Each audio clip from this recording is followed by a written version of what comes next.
Hi, welcome back guys. This is your friend, the Broccoli Fanfics. Back with amazing fanfiction. This is the series of What If Deku Became the God of Void? Now before starting, please give this video a like and subscribe to the channel if you want more videos like this. Now let's get into the fanfic. Izuku Midoriya. Life Year Avalon, California, USA. The boy ran and laughed, chasing after a smaller girl with similar curly hair but ash blonde and longer, reaching her lower back. They chased around the village, rounding cobblestone corners and leaping over two-step staircases. He was about 14, his dark green hair curling behind his ears and into his eyes. He wore a light blue shirt with khaki shorts and red sneakers. His skin was tan and he had dark freckles spotting his face. He was the only one in his family with green hair. His mother was a kind and hardworking woman. After all, the head nurse of the trauma unit wasn't a job to be laughed at, all while taking care of the housework and two hyperactive children. His father was out of the picture, as he'd gone missing right after he was born, missing being more like running away. He couldn't blame him though, having a son with a meta ability. Shameful. The world was going through a crisis. Babies all over the world had started being born with wild powers. The first was a baby girl in China born with glowing skin. Since then, children had been born with things called meta abilities which caused an uproar.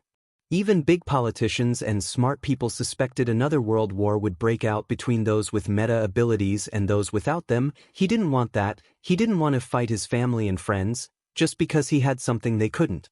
The girl ran into a man in a uniform, a black one with red badges and a black top hat on his bald head. "Watch it, girl." The man barked, crooked and yellow-stained teeth showing themselves. He smelled like cigar smoke and cheap cologne. The boy couldn't help but scrunch his nose at the smell as he caught his sister. The man noticed. "You got a problem, boy? Should be careful with expressions like that." The man snarled, his black eyes staring into the boy's toxic green, and despite the obvious power gap, neither backed down. The girl looked nervously between them, knowing her big brother was stubborn and a little stupid. "Brother, I think we should leave dash." The girl was interrupted by a large hand gripping tightly on her arm. She screamed. The man's hand was large and had dirt crusted under yellow nails. A rusted silver band squeezed his ring finger. "Let her go." The boy shouted. His mother told him to never use his meta ability, especially in public, so he didn't, despite wanting to send the man flying onto his butt. "Zoo!" The girl screamed with terror in her red eyes as the man got ridiculously close, sniffing her blonde hair and grinning. "You know, boy, you think I could take her from you? She's just so cute." The man sighed as he took another whiff, and the boy saw red. Later, much later, he would smile at his horrific form and weak punch, smile at the equally weak officer, being pushed to the ground by the pathetic punch of a 14-year-old, smile at his reflexes to protect his first and only sister. But right now he was running for the hills, using his small body and memory of the village layout to just get away. His shivering sister on his back, a portaled hand patting her head as he ran, and an angry officer a surprisingly large gap away, huffing and puffing.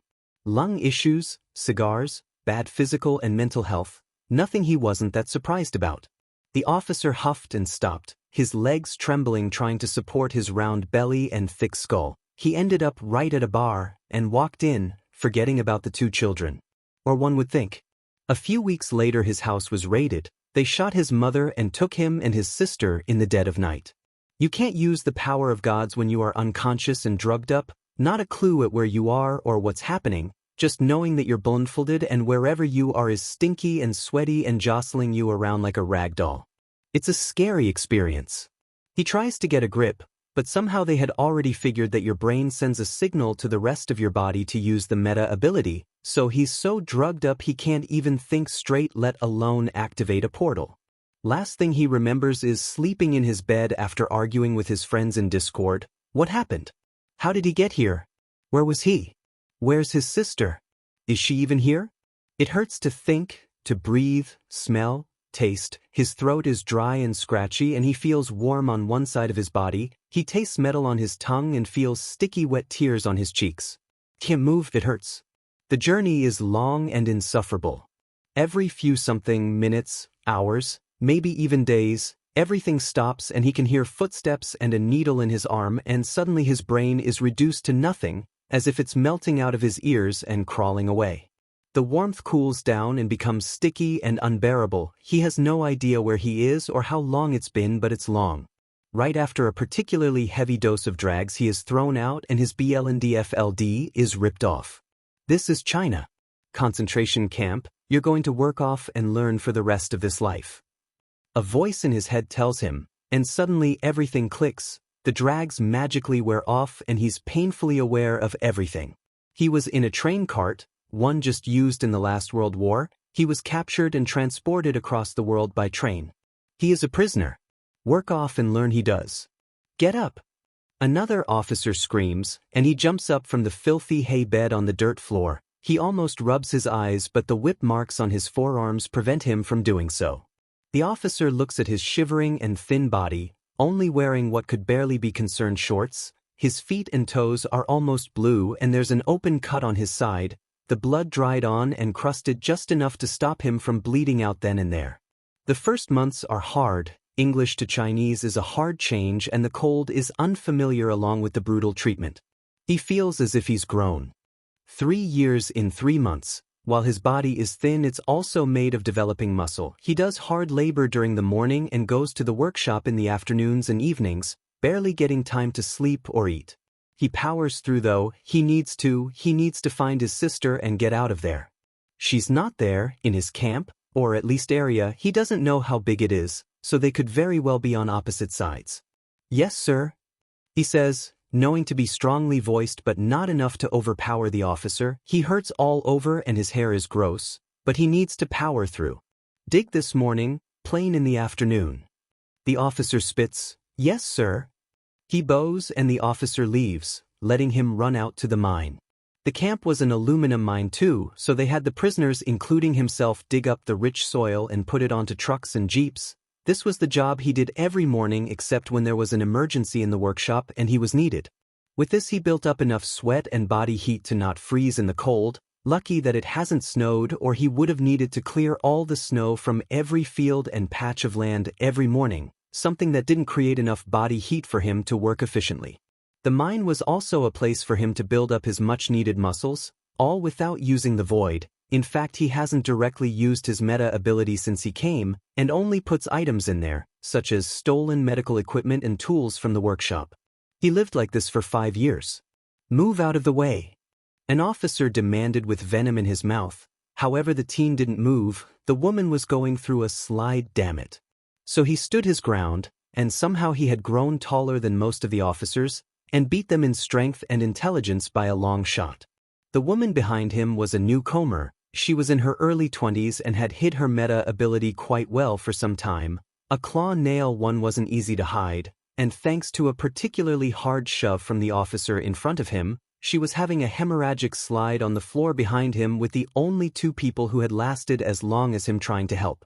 No. He blocked the entrance with his long arms. He knew he intimidated the officers. Not even the captain could get him to submit, not anymore. The officer went red with anger before stomping off, undoubtedly overheating in his black uniform thanks to the humid July weather. He always wondered how they didn't simply pass out. July, he felt something. July, was it a holiday? No, birthday. His birthday. It was his birthday month. Had it passed already? He couldn't remember the exact date of his birthday. He didn't even know what the date was today. He knew tomorrow, when he was tied to a chair in a dark room. When he woke up, the rope burned against his skin and his long hair stuck to his forehead grossly. You're up. We wanted to celebrate your 18th birthday with us, and no present we could could compare to this. An officer's voice came from a corner of the damp room. It smelled like sweat and cigarette smoke. The officer had a sheen of amusement in his voice, and he knew there was a sadistic smile in those crumbly, thin lips. The ropes keeping him on the plastic chair were cut, and he fell to his knees with a shove. Just as he looked up, a body was thrown at him. Long blonde hair, cold skin, fire-red eyes, long eyelashes, and the mole under her eye. Karina! He yelled, hugging the limp body of his sister. She was so cold, she looked so sad, her red eyes were blown out and she had bruises on her neck and chest, rope burns on her wrists, neck, and ankles. His eyes went wet, and his tears dropped onto her ripped and torn black dress. He strained his ears to hear for anything, a voice, a heartbeat. Anything at all. There was nothing. The officers surrounding him laughed and laughed, pointing at the tragic sight, but he didn't care. He could barely even register his surroundings. He looked at the face of his sister. She was so pale, so skinny, so sad, those bruises on her neck and collarbones. He understood, and the realization came crashing down, as if a boulder was thrown onto his body. His sister suffered so much. When did it start? How long did it last? All while he was doing nothing. If he tried to escape one more try, if only he tried sooner, harder, she wouldn't be a dead body in his arms. Dead body. She was dead. Izuku. That voice, it echoed in his mind. Izuku. Repeated that like a mantra. Izuku, that was his name, Izuku Midoriya. The stubborn and smart child of Inko Midoriya and the brother of Kirina Midoriya. Izuku. Izuku. Use it. Kill them. Kill them. Kill them. Kill them all. They used your sister like a rag doll. She died because she couldn't support the baby they forced into her. She died because she wasn't human to them. Look at her. Look at the pain. She died in her least favorite color. She didn't even have an ability. They shot your mom. They ruined your life. Kill them. Kill them. Kill them. Izuku screamed. A portal formed under him. It bled across the room, seeping under the door and spreading. He didn't know how far it went. He didn't care. They sunk down, and Izuku realized that this was his ability, his meta-ability, the reason his life went downhill. So, he would use it to turn it around. Him and his sister landed on a bed he manifested just as they fell. He tucked her into the blankets. The bed reformed into silk sheets and pillowcases, and a light pink comforter draped on her skinny body. For walls, a floor, and ceiling formed along with a light pink mesh canopy on top the bed, attached to the high ceiling. The room was large, and a big window with the sill as a functioning couch was placed on the wall the length of the bed was against. There was a door on the wall parallel to the width which led to a large closet, big princess gowns hanging, all made of the best fibers and fabrics, tables containing drawers upon drawers of jewelry with the most expensive jewels and gems. On the top shelves above the dresses high heels and fancy footwear sat, and on top of the tables were purses and handbags galore.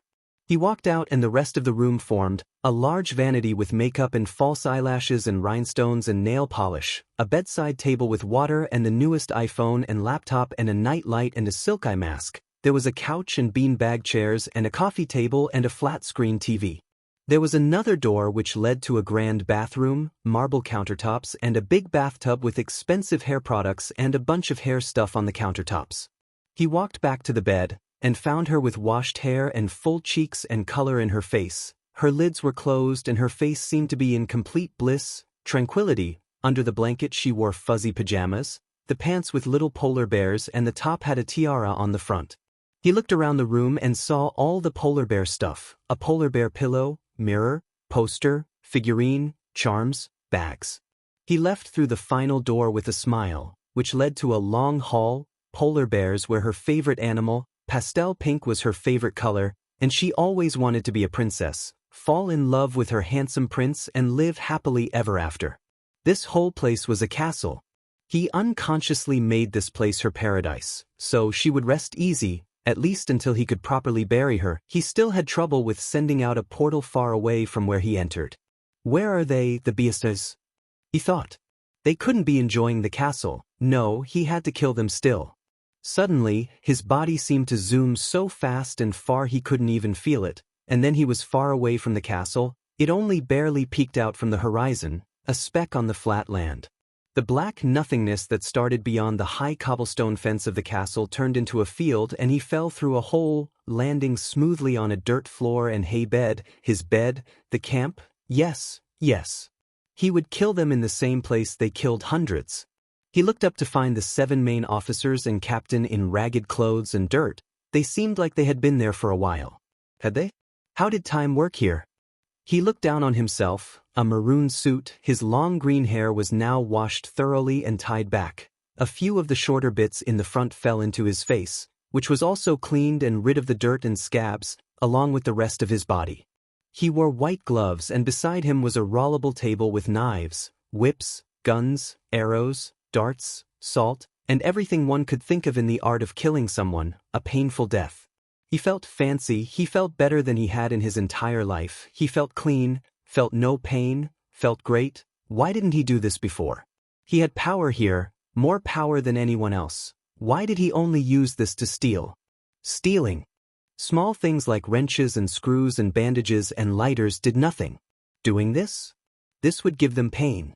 He smiled, looked at the officers, and he burst into laughter, something sinister, sadistic, the type of laugh that made you want to run and never go back.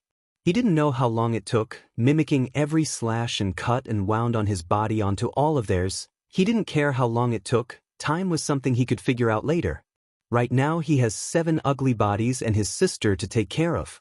He sat in the field and thought long and hard. He needed to open up a portal to wherever his mother laid, the village graveyard, which was across an ocean thousands of miles away from his entrance portal, and once he figured how, it became increasingly easier.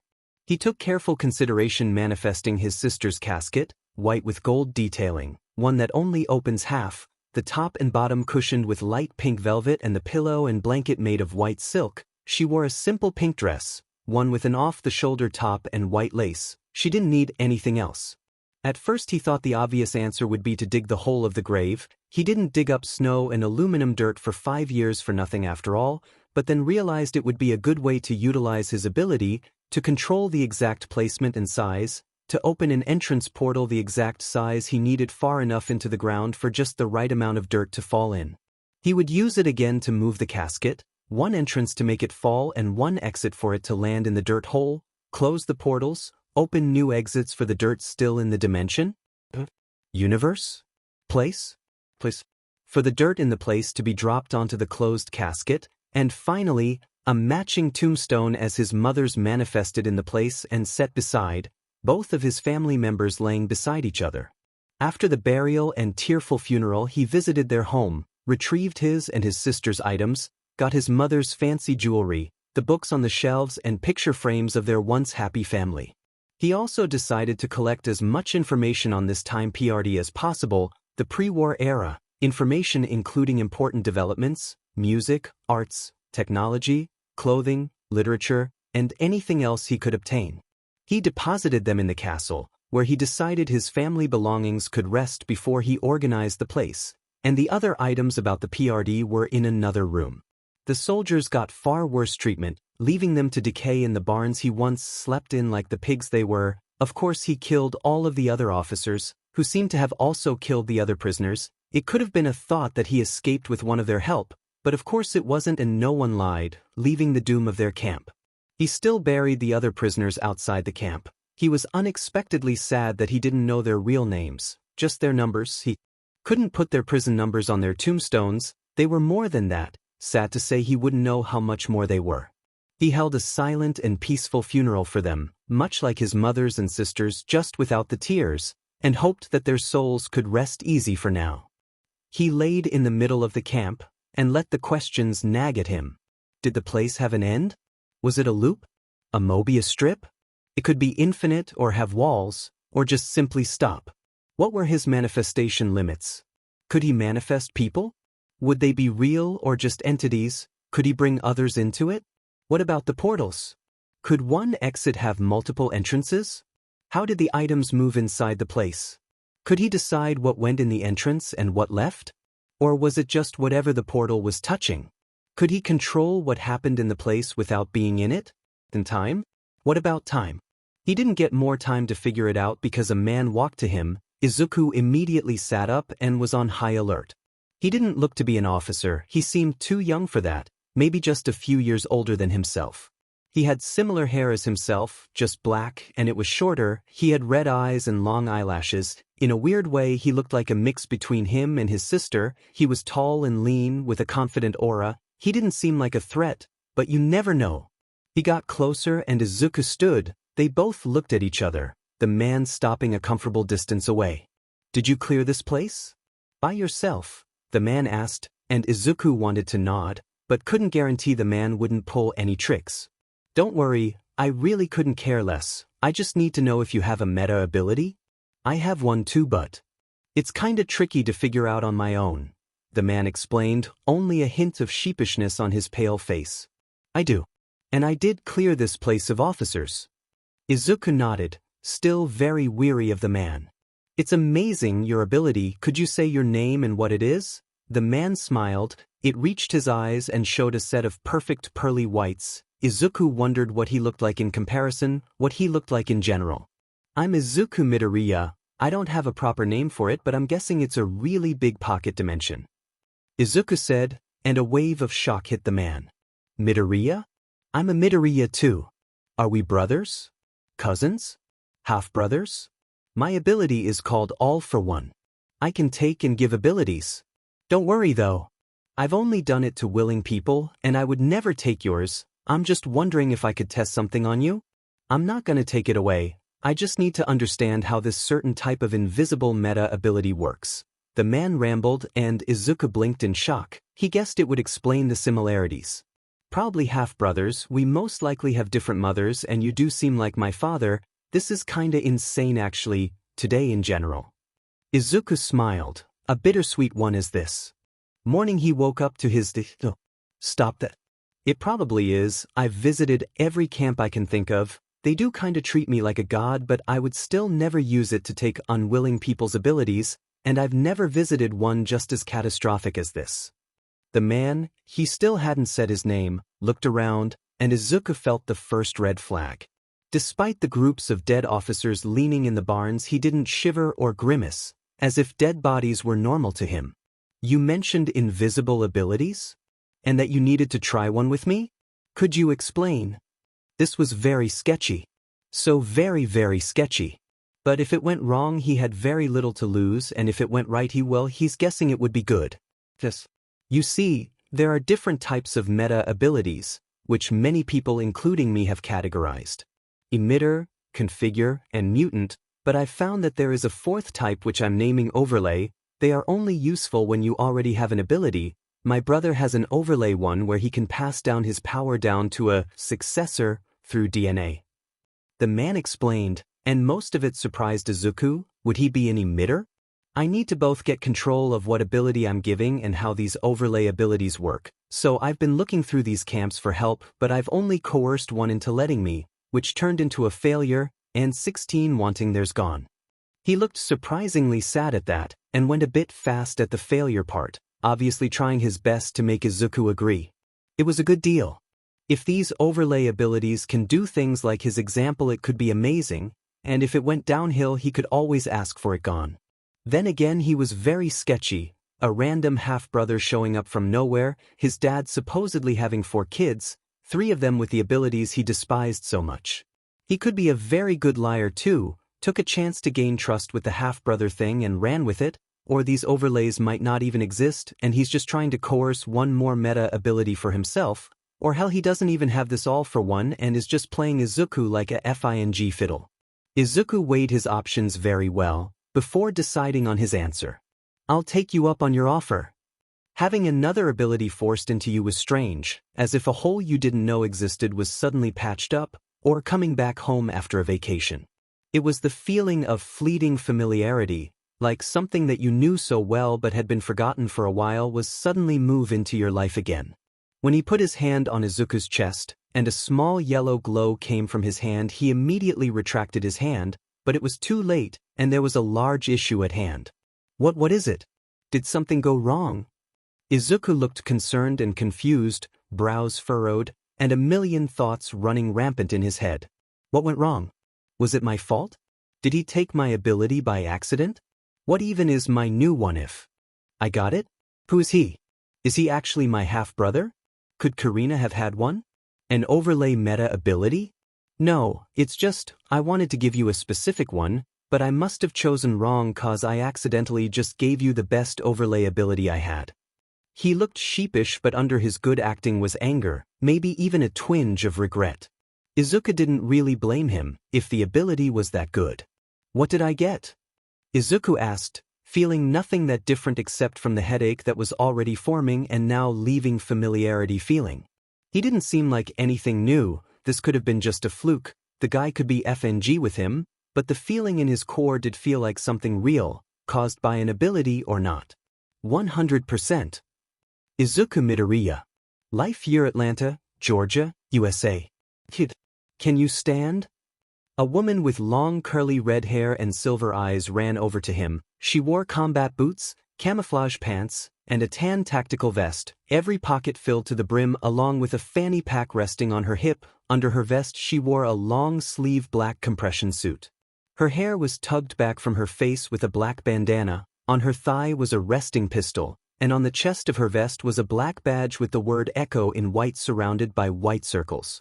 I think I'm fine, but where am I? Izuku asked, 15 with short green hair and clean skin and straight teeth and tan skin. He watched the woman look at him with growing curiosity, probably his clothes and scars.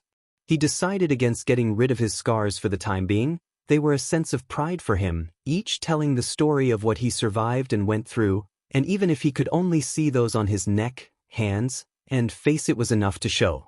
As for his clothes, he couldn't blame her. Maybe walking into a warring world as a 15-year-old with a high-class and tailored suit on wasn't the best idea, but sue him, they made him feel good and had millions of opportunities to hide weapons. I'll have our medic check you for a concussion. Are you sure you can walk? Our truck is a bit of a walk away. The woman nodded her head to a commercial truck on the other end of the long street they were in the middle of. He nodded and they began the walk. The woman, who went by Axis, explained wearily that this was Atlanta, Georgia in America, and at the declaration of the war the US did what they did best and F'd sheet up, which explained why the city seemed to be in shambles, fires, collapsed buildings, protests, riots, etc. She belonged to an anti-government organization called Ekko, the Everyone Control and Help Organization, which assisted everyone excluding those willingly taking part of the government, including the police and military. Explain the badge. Congratulations, Izuku. Try not to lose anyone this time. The stupid voice shoved into his brain once again, and as much as Izuku tried to hide it, his body went ridged. The woman noticed, but dismissed it. It was a scary time and place to be in, especially when you don't know anything.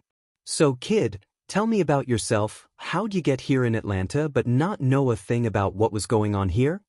Axis asked, raising a brow and sending glances at the fancy teenage boy.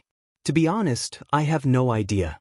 I remember going to sleep where I used to live in California, but when I woke up I'm in a fancy suit in an alleyway. I walked around for a bit but I got nowhere really, and then the building I was leaning on started shaking and collapsed. Then you found me.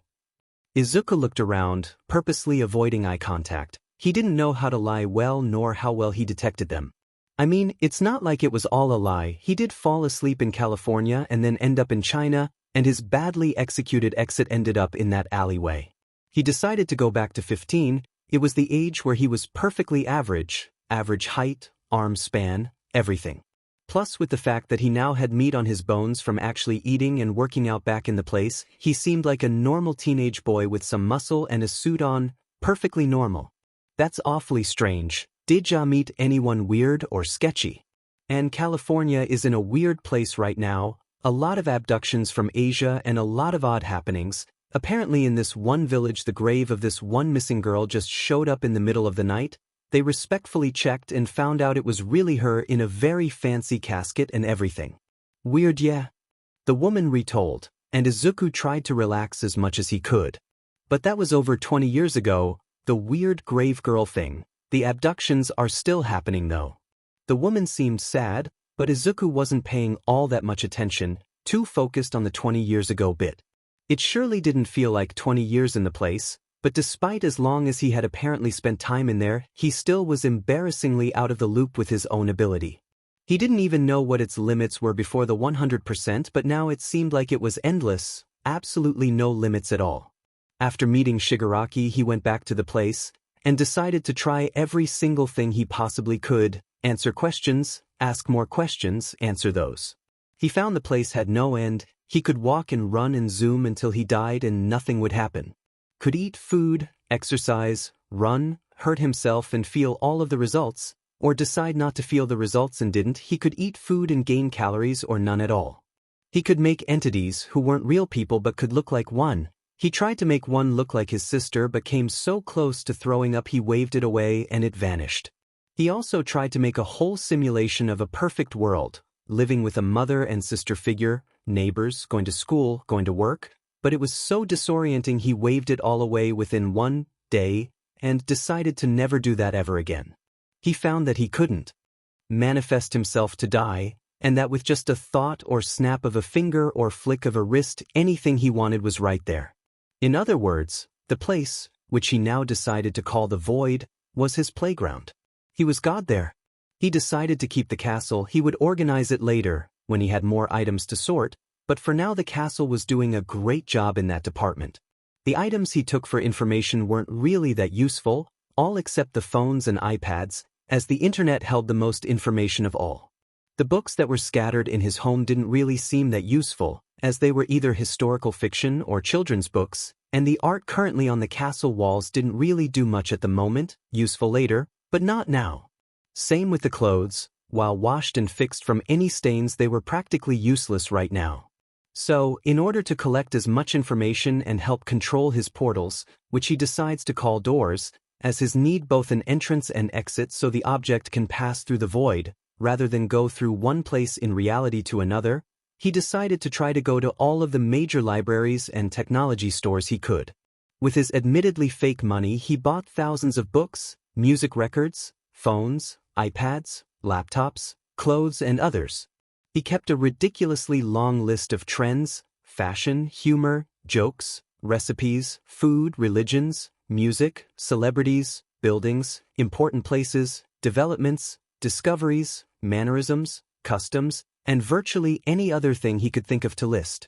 In the void he tried to experience these, dance to the music, use the recipes, wore the clothing, research and try one thing from every religion, adopt mannerisms and humor, know about celebrities and buildings, and try to experience these things as much as he could. If the world was already coming to this, then it was a crucial thing to do in order to both preserve the PRD and remember who he is, since he had no problem going to the void when his current life was ending and coming back younger. Here's our stop. Lily! Lily! We got an innocent in a collapsed building. Axis yelled, stepping up the wooden stairs and into the truck. Inside, a woman with skin the color of midnight, short pink hair and a lab coat sat, putting Hello Kitty band-aids on an elderly man's upper arm. She looked at the two, and did a double take on Izuku. "Alright, he can sit on one of the chairs while I'm finishing up," Lily said as she returned her focus on the man. Lily's short hair was pulled back with two black clips, and under her white lab coat with a matching Ekko badge on her pocket was a black shirt with a graphic design French tucked into beige pants, with the same combat boots Axis wore. She had 4 visible pockets in the pants and 4 in the lab coat, all filled much like the red-haired woman. The truck had all its walls covered in equipment and shelves, almost like the back of an ambulance but larger. The 2 corners were 2 twin-sized beds, and between that something akin to both a dental and tattoo chair. Against the feet of both beds were chairs, one of which he was sitting on, and the elderly man was sitting on the dental chair. She quickly finished up and ordered him to go directly to one of the limousines very near. They were owned by the organization and would drop him off in his safe zone. After he left, she moved on to him, instructing him to sit in the chair the man once was after she had wiped it down with disinfectant. "Can you tell me what happened?" Lily asked, checking for a pulse on his wrist. It seemed like overkill, but if he did have a slow pulse it would be vital to know. "I fell asleep in my house in California. I had done nothing that day but stayed in since my mother was worried about the abductions and it's growing in areas like ours. When I woke I was in an alleyway here in this suit, no recollection or memory of what happened, how I got here, why the suit, none at all. I walked around for a bit and ended up in the rubble of a collapsed building." Izuku explained again, this time a bit more conviction. While she wasn't checking for a pulse right now and checking his pupil dilation with a flashlight, a fast heartbeat wouldn't be ideal. She looked at him with incredulousness. He didn't really blame her. "You don't seem to have a concussion, and as morbid as it is I suspect you were abducted. Why you're here in your attire is certainly a mystery, and I'm assuming the scars too, but they all look perfectly fine. It isn't that unbelievable." She sighed, muttering an instruction to take a deep breath as she pushed her stethoscope into his chest. I'm sure Axis has told you that we protect the innocent, meta ability or not, so if you have one, could you tell me what it is? She asked as he exhaled. I do. It's dash, Izuku interrupted himself, almost slipping. Luckily she dismissed it as nervousness telling her, having an ability could easily have you tortured or killed, so she let him take his time. It doesn't have a name, and I still have a lot of unknowns about it, but it's a very, very large pocket dimension that I can control. Izuku explained, almost completely made of white lies. Lily and Axis looked at him with wide eyes, while Izuku avoided eye contact. There were 2 gasps as they both realized. That's incredibly useful. I'm guessing there is some sort of gate you can make too, Lily exclaimed with stars in her eyes as Izuku nodded. If it's as large as I'm suspecting, you could potentially hold anything in it easily, including this truck, limousines, headquarters, our people. Lily listed off. It's very large. If memory serves, Atlanta is about 350 miles squared. My dimension could easily hold the entire city with room to spare. I can bring people in, but I don't know if there's a limit to that, and as far as I've tested, I can do anything in the dimension, make buildings, cities, people-like entities. Izuku wasn't really lying, just not telling full truths. Your ability is phenomenal for any profession. You could carry both equipment and the injured, maybe even heal them. Axis snapped her finger, taking out a communication device. Tell you what, Ekko is always looking for extra hands, especially those who can help and stuff. Would you like to join Ekko? Joining an anti-government organization was certainly something. He thought it would be a lot harder, since he didn't have an ID, passport, or even school ID. He could be a spy for the government for all they knew. It ended up being surprisingly easy. Apparently Ekko found out about a government-issued code. Anyone who worked even distantly with the government knew it, and it was ingrained to give a certain response no matter any situation. If you didn't give the right response, which he didn't, you were good. Luckily, he already had muscle mass, stamina, flexibility, and strength, so the only thing he needed to work on and be taught was how to actually fight. He learned it fairly quickly, at first frustrated with the fact that he had to learn how to fall before even throwing a punch, but glad in the end. He worked on his ability and its limitations. If he wanted someone to go in, then they could, and if he didn't, no matter if they were directly above the door, they could not go in. He could not control what the people did in there, but he could still control everything around them, therefore influencing their actions. He also manifested 4 walls, giving exactly 5,000 square miles of free reign, which was enough evidence for everyone to show that it wasn't exactly a void. He climbed up the ranks and soon surpassed both Axis and Lily, ending up in Unitas, the best of the best. The unit was made specifically for taking down, or at least hindering the US government and its assistance in the war. The unit consisted of 8 people including himself, 2 people with meta abilities and 6 without. Move in. A woman in a full-body protective suit yelled, her face and head protected by a tinted helmet. She had a large build with broad shoulders, a sliver of golden brown skin peeking under between the gloves and suit. She along with 7 others ran into a warehouse, breaking down the door and immediately sweeping the area. The warehouse, while large, was intricate and had narrow hallways, many rooms in which they were all looking for 4 people, 3 to imprison and 1 to rescue. Under his own protective suit, Izuku ran, the gun in his hands, Gosling in his grasp.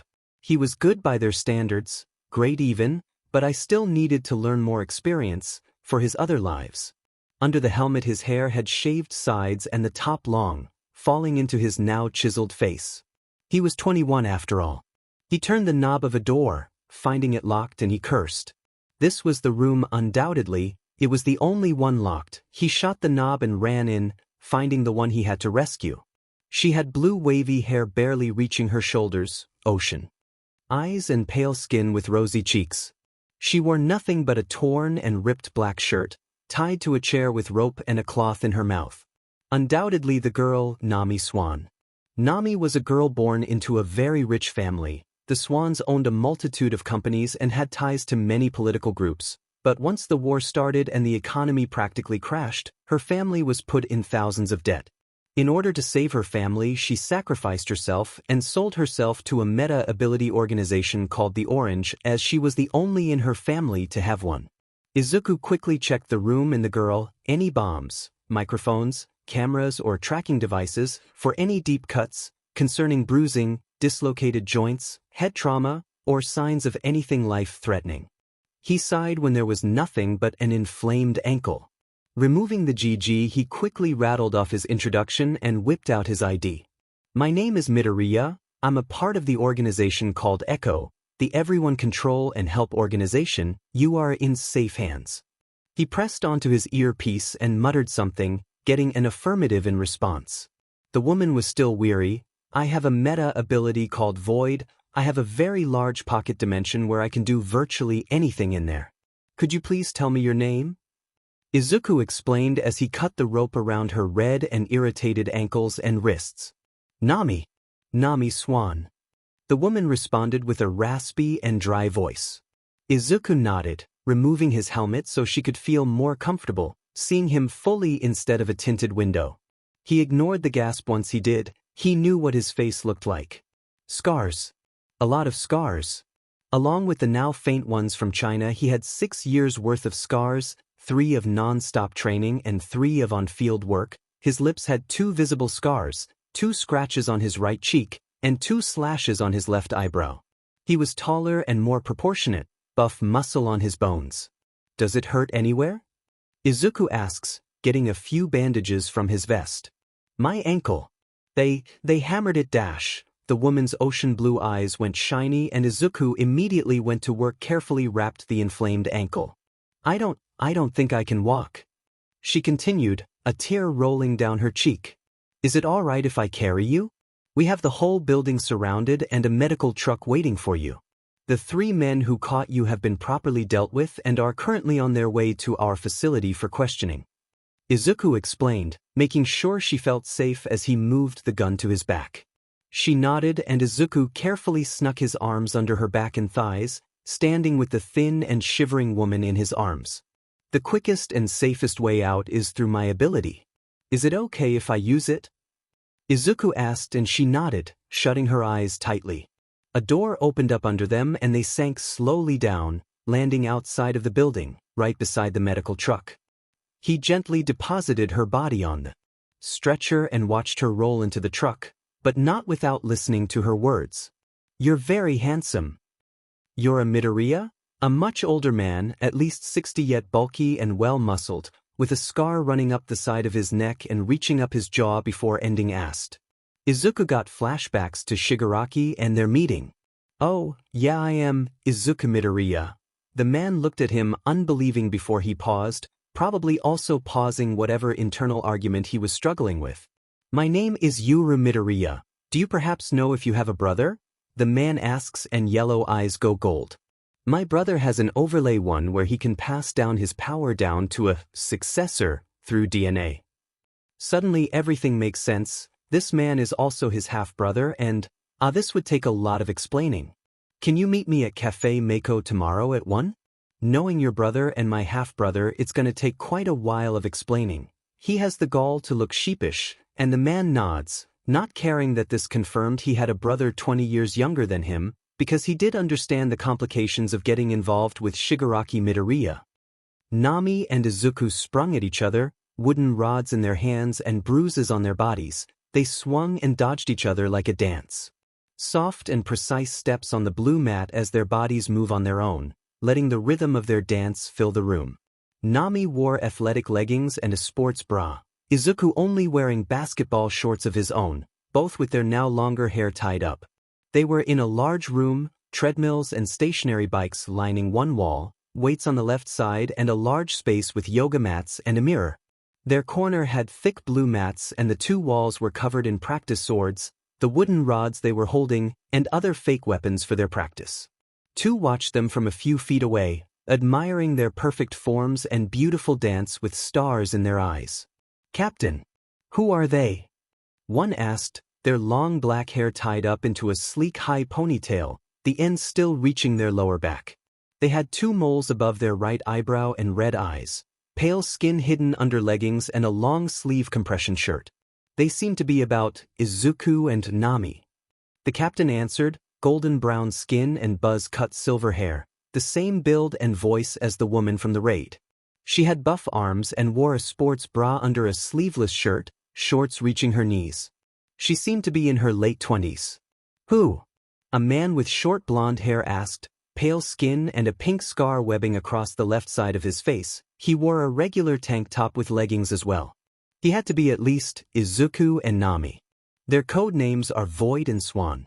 Izuku became the youngest to join Unit S, at only 18, and Nami the one to join the quickest, within only 14 months of her joining. The captain explained with a grin. What? You mean the two who took down the Orange by themselves? Or the two who successfully killed the leader of the Apostles? Or Dash? The blonde man rattled off as the captain's smile grew larger. A strong and scarred hand landed on his shoulder, its weight heavy and followed by an even stronger presence. Thank you for your recognition, Curtis Keel. Izuku smiled as the blonde looked back as if looking towards a god. Zu, you're scaring him. Nami slapped his arm, and the matching rings on their ring fingers became perfectly clear. I think you both are scaring them. Izuku, Nami, meet Curtis Keel and Cherry Amare, two of Unit A's best, and will probably end up in Unit S in a few years. You too, meet Izuku and Nami, they will become your new personal instructors until you are ready for Unit S. The captain introduced, and struggled to keep in a laugh at their faces. Cherry was the first to snap out of it. My name is Cherry Amare, I go by they-them pronouns and have a meta ability called Forget. I am 19 and joined 3 years ago. They seemed uptight and serious, but Izuku guessed a hidden sass and attitude under the tense introduction. I am Curtis Keel, he-him pronouns and my meta ability is called Dance. I'm 22 years old and have been in the organization for 9 years. It's a huge honor meeting the two of you. He shook and wiped sweaty palms on his leggings indiscreetly. Curtis here is the hag's grandson, so he's been here for a long time. Also, she's given permission to beat his butt. The captain ruffled his blonde hair and laughed, boisterous and loud. I'm Izuku Midoriya, I go by he-him pronouns and have a meta ability called Void. I'm 25 and have been in the organization for 10 years. He laughed and took out his hair tie, only to retie it up, now in a neat ponytail. And I'm Nami Swan, I go by she-her pronouns and have a meta ability called Wave. I'm 25 years old and have been in the organization for 4 years. Nami introduced herself, and the two seemed to relax with her easygoing nature. The four would grow into an older and younger sibling relationship within the next 2 months, going on missions the two could handle, enjoying each other's presences and company. Of course though, all good things must come to an end. We have a code black. I repeat, code black. The captain yells through the intercom system, and the power shuts off. Izuku and Nami both look at each other and nod, running off in opposite directions to help evacuate everyone into the emergency bunker. Code black. The US government has caught up to Ekko plans and the HQ. They are currently on their way to HQ. The building is pandemonium, and while the two definitely help people ease and properly get to the basement, it's not enough. Izuku ends up teleporting around 100 people, and Nami uses her ability to create a wave of air and help people get down the stairs faster, but the building is so big, too many people, not enough helping hands. The building bursts into smoky flames and Izuku immediately manifests a gas mask for himself, teleporting another for Nami. Nami! Izuku feels her scream. She isn't close enough for him to hear it, but he feels it. His heart tightens and he looks at his cleared area. There isn't anyone in this hallway anymore, but there are more in the other hallway, he knows it. So as much as he wants to run to his fiancée, he can't. He knows she can hold her own. Saving and teleporting more people, he feels the regret and guilt plague his mind. What if she was already dead? He couldn't save her, just like Karina, no. He can't think like that. What is the life of one to the life of hundreds? He tries to tell himself that he's doing the right thing, that these people need help more than Nami does, tell himself that she isn't dead, that the voice in his head all those years ago didn't know shit. The building is starting to collapse, the fire and smoke is spreading, and it won't be long until there won't be any way to get to Nami, not even with his doors. So he runs. The smoke burns his already wet eyes as he tries to not think about what he's doing. The roof collapsed over him and he fell into his door, landing on the ballroom floor of the castle, his sister's castle. He only takes a quick breather before sinking back out, landing on the top of the staircase Nami was at. He looks around frantically, trying to spot her in the rubble of the building. Most of the building has collapsed, and the fires have subsided, but the smoke is so thick he can barely see his hands when he reaches out. He spots a glint of metal and his eyes zero in on the hand in the rubble, a familiar ring on it. Nami! He screams to deaf ears as he climbs the rubble, lifting chunks of debris off of the body before he's able to tug her out. He carries her limp body away as he assesses her. Dislocated shoulder, shattered knee, broken arm, twisted ankle, multiple lacerations and bruises all over her body. He steps into the door and lands her on the newly manifested beach chair, sand, an umbrella, and ocean slowly materializing right after. He looks for a pulse with shaky fingers. Nothing. She's dead. No. No. Not again. Come back. Save her. He yelled into the void, his trembling voice echoing through the beach, salty tears falling onto her dirty white shirt. His mind flashes to all those years ago, the camp, his sister, the man. 100%? What does that mean? Izuku asks, his brows furrowed. The ability you have now will become 100% more powerful, practically no limits, no weaknesses. This means I can't take it from you. The two have fused into one and it's impossible to take it back.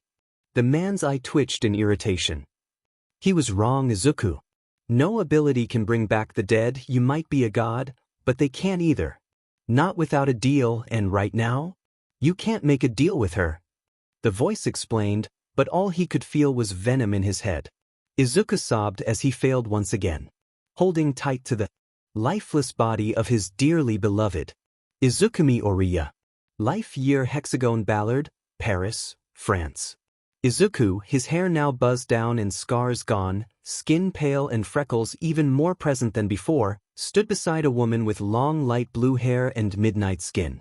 She wore a white general suit, the blazer white and accents dark blue, long black boots reaching where the blazer ended and a black cap with gold detailing. Izuku wore a black suit, medals and awards pinned on just like the woman. Soldiers. This is Izuku, leader of Unit Beta. He will take care of your hand-to-hand combat skills. The woman announced, her voice loud and strong, definitely an authoritative figure for the crowd of 20 soldiers in front of them. Isn't he a little young? He hears from a soldier in the back, thinking they could escape from his hearing. Soldier 2F3. Do you have anything to ask? He asks, a black eyebrow lifting, light blue eyes biting into brown. The soldier shakes, and his body goes rigid, forming into a salute. No, sir. The soldier shouts and Izuku frowns, clicking his tongue in annoyance. If there's anything you must know about me, it's 3 things. 1. I hate liars. 2. I hate people who underestimate others. 3. Those who don't value another's life. Izuku explained. Izuku Midoriya. Life year Mariinsky Theater, St. Petersburg, Russia. Izuku sat in front of a grand piano, his fingers nimbly dancing across the keys. His hair now blonde, skin pale and posture straight, wearing a navy blue 3-piece suit. Put out the light, then put out the night. Vibes in the sky invite you to dine. Dust to dust. Blow to blow. Bolin and Mooney are heading the show, tonight. His words echoed in the theater, his voice powerful and emotional. The audience swooned with his voice. They didn't know what it meant, the words. The song was completely unknown and entirely in English, but they didn't care. Rich people never did. He supposed they all got their karma for their far worse actions. I mean, he didn't even sense the bomb until it was too late either. Izuku Midoriya. Life year Gold Coast, Queensland, Australia. Izuku laughed as he threw the shaker up into the air, catching it and smoothly twisting it so he could pour its contents of a drink into a cocktail glass. His tiny audience gasped in awe at his small performance as he put the lemon slice on the lip of the glass and a stir stick for the pink drink. He wore a white button-up with a sage green vest and black dress pants, his black hair long and straight, pulled into a low pony with wispies falling into his eyes. His ears had multiple piercings and he had an intricate sleeve tattoo on his right arm. The bar was loud and old, but most didn't mind, not when it was the only place serving good alcohol in the whole city. Izuku Midoriya. Life year Guadalajara City, Mexico. Izuku sat, grimacing at his dinner of watery soup and a cup of stale water. He brought the spoon to his mouth and swallowed. Roughly. The woman with greasy brown hair smiled a smile of rotten yellow teeth, her nails yellow and short, the skin around them destroyed. She wore a blue tank top with denim shorts and a lit cigarette between her fingers, while he wore a dirty and ripped white shirt and brown shorts too big for his small frame. "Eat up, little Nino," the woman sarcastically said as smoke poured out of her mouth and nose. He brought the spoon up to his mouth once more, suppressing a GG and swallowing. You would think that after 4 years he would be used to the taste and knowledge of arsenic in his food, but he isn't. He knows it can't really affect him anymore, building up an immunity to it and other common poisons this woman put in his food, but it's disgusting. He feels disgusting. Izuku sat staring down at the castle, its rooms accumulating items and objects from his lives, now forgotten and all over the place. Was he really deserving of a castle? Karina and Nami were, but him? He wasn't. He was nothing but a kid with a powerful meta ability and a lying addiction. He wasn't a god. What kind of god couldn't bring back the dead? So what should be there? He needed something big, but not a mansion. He also didn't deserve one of those. He needed something big and organized but not associated with luxury. He needed something that he could store all his items easily. He clapped and the castle morphed, bending and twisting and changing color until it was a tall hotel. Balconies and windows and the elevators formed, each room empty and large. He did always enjoy this, the satisfaction of simply wanting something and it happening right before his eyes.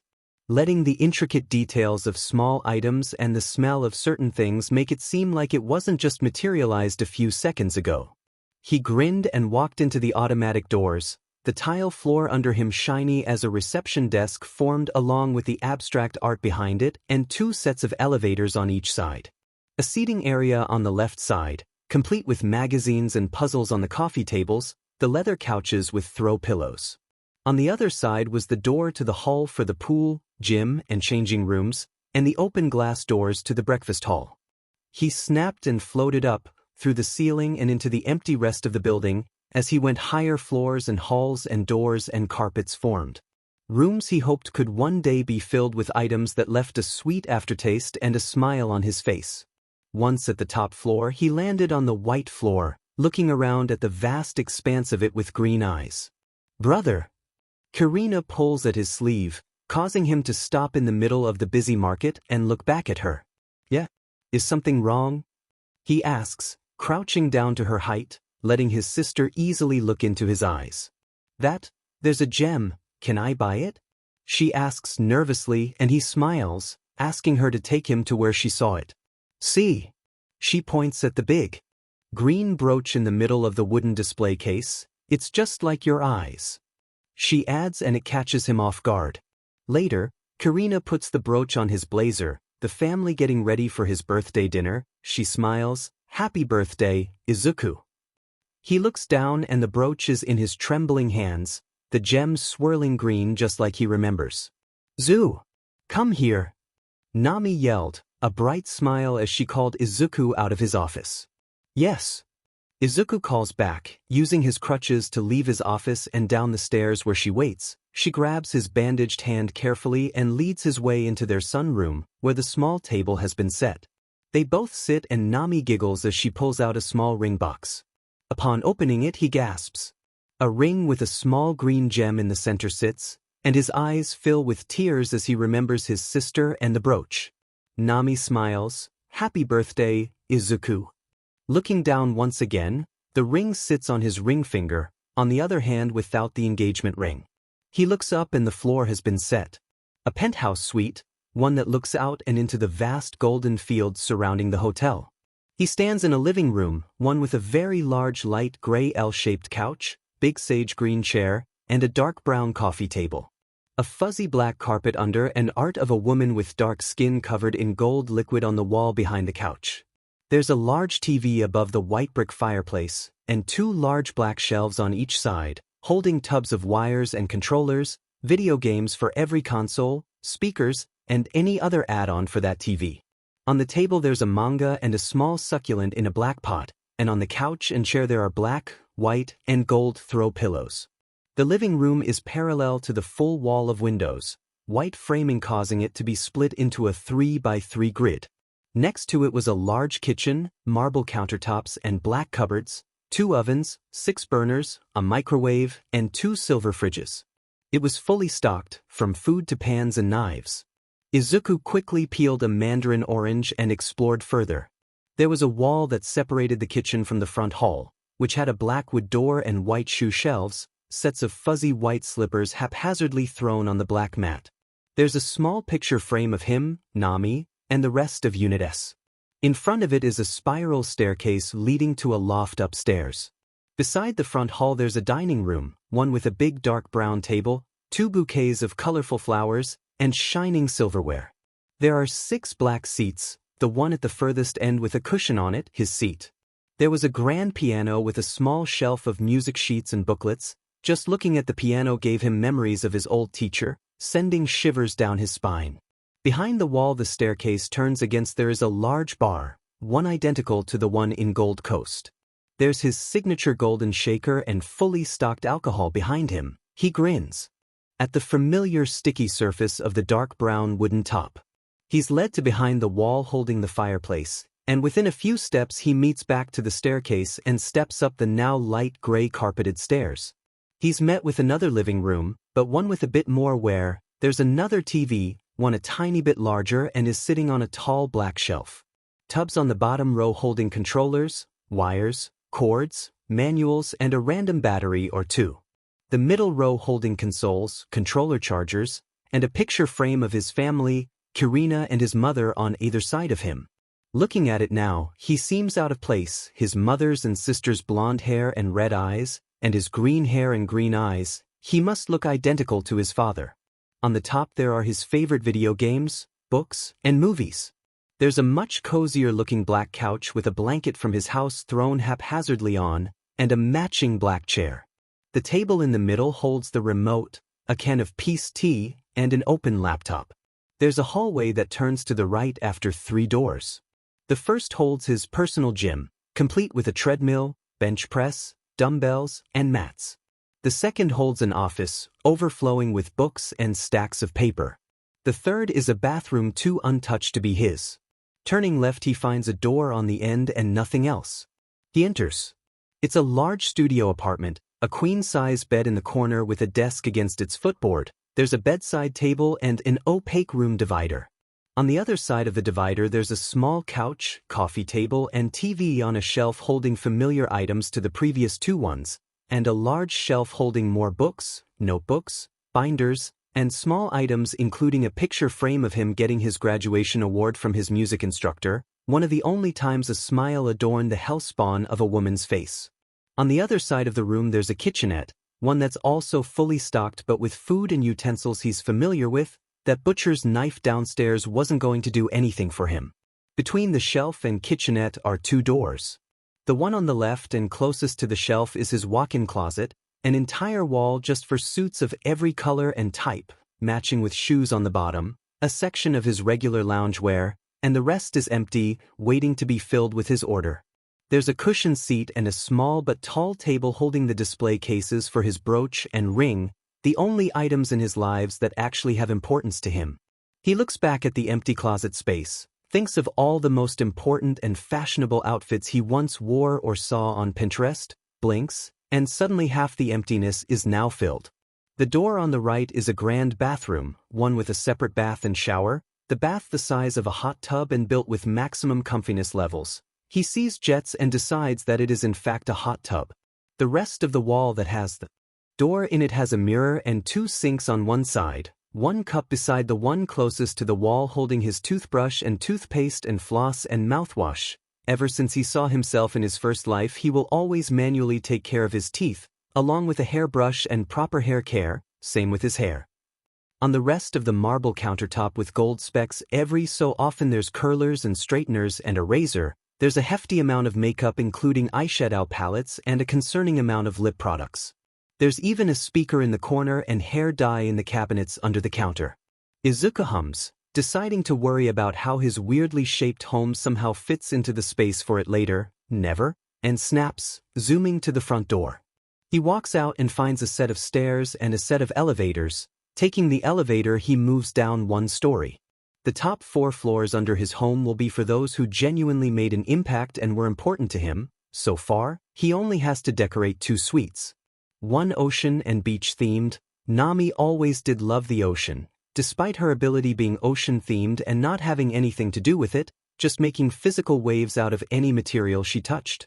There were her favorite movies, including all of the Diary of a Wimpy Kid and Monster High movies, pictures of her family which he never got to meet, and her coral necklace she cherished in a display case. The other princess-themed, silk sheets and pink dresses with enough polar bear-themed items to hold out to a small army. The other section of it is minimalistic and with the gifts he remembers giving her. It pained him to say, but he knew Karina more than his mother. By the end of it, he flopped down on his cloud-like bed. Degree. Izuku Midoriya. Life year Konnanak Greenland.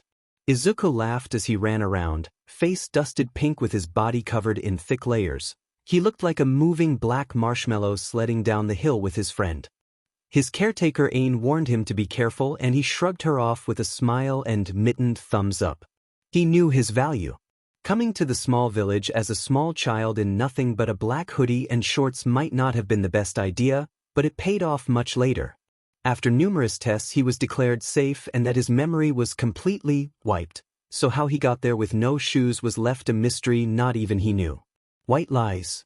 He was declared a gift, the protector of the village after an angry man came declaring he was a spy and swung at him. Instincts came and the man was dealt with. Ain had a daughter named Nivi, the one who he was sledding with, and Ain was the chief's daughter. He truly was important here. While it was cold and harsh, it was also very simple and the Chinooks were always something he looked forward to.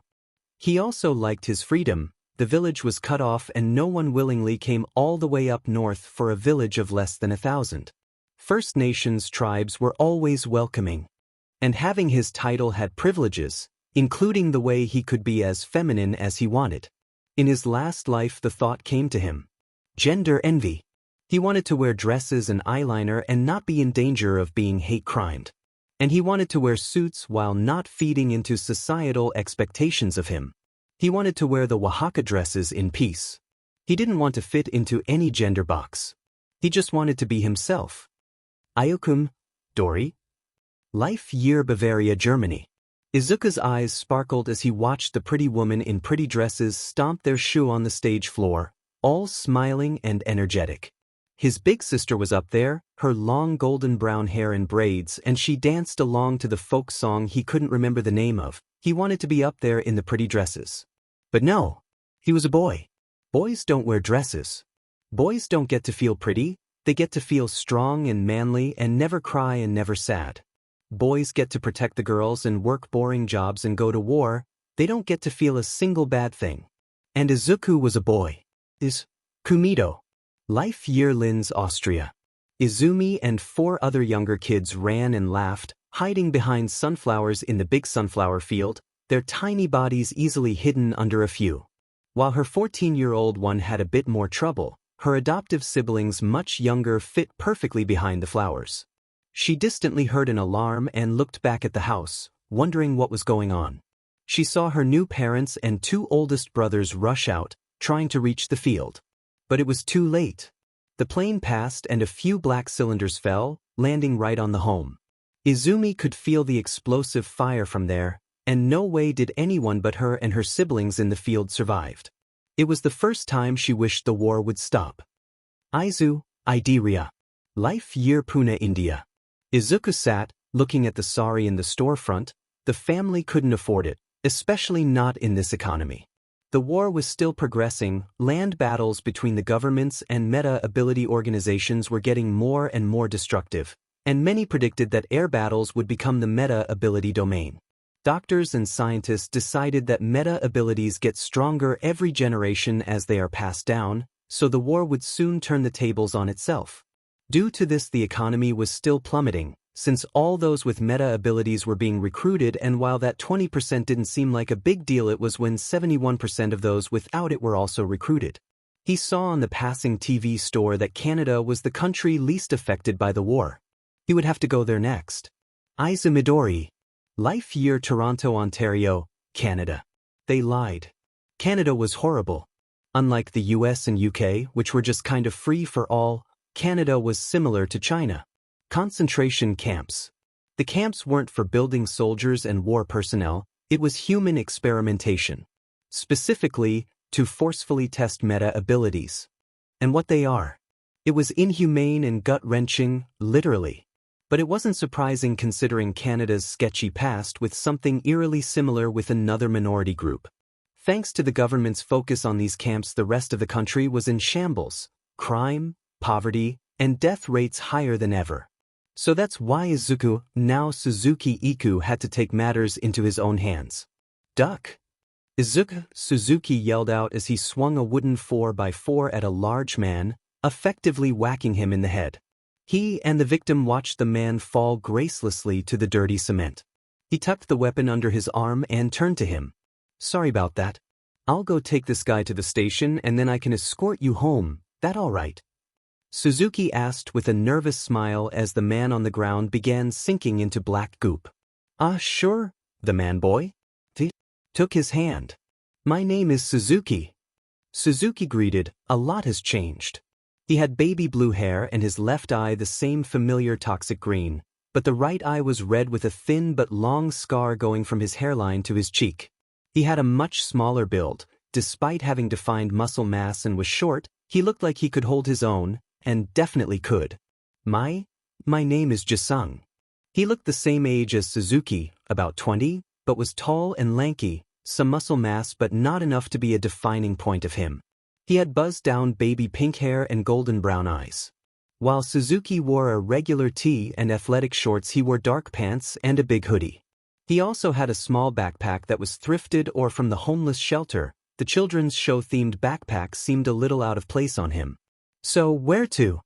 Suzuki asked, his mismatched eyes watching the dark sky and bright stars twinkle. Baby bird Inn. Jung had a tiny voice, a little raspy and dry, as if he hadn't used it a lot, and the slight shift of expression told him he wasn't used to it yet. It was concerning. Have you already checked in? If you haven't, I advise you don't go there. It's incredibly cheap, but it's a front for a trafficking ring. Half the people who go there end up missing regardless of gender, race, ability, or lack thereof.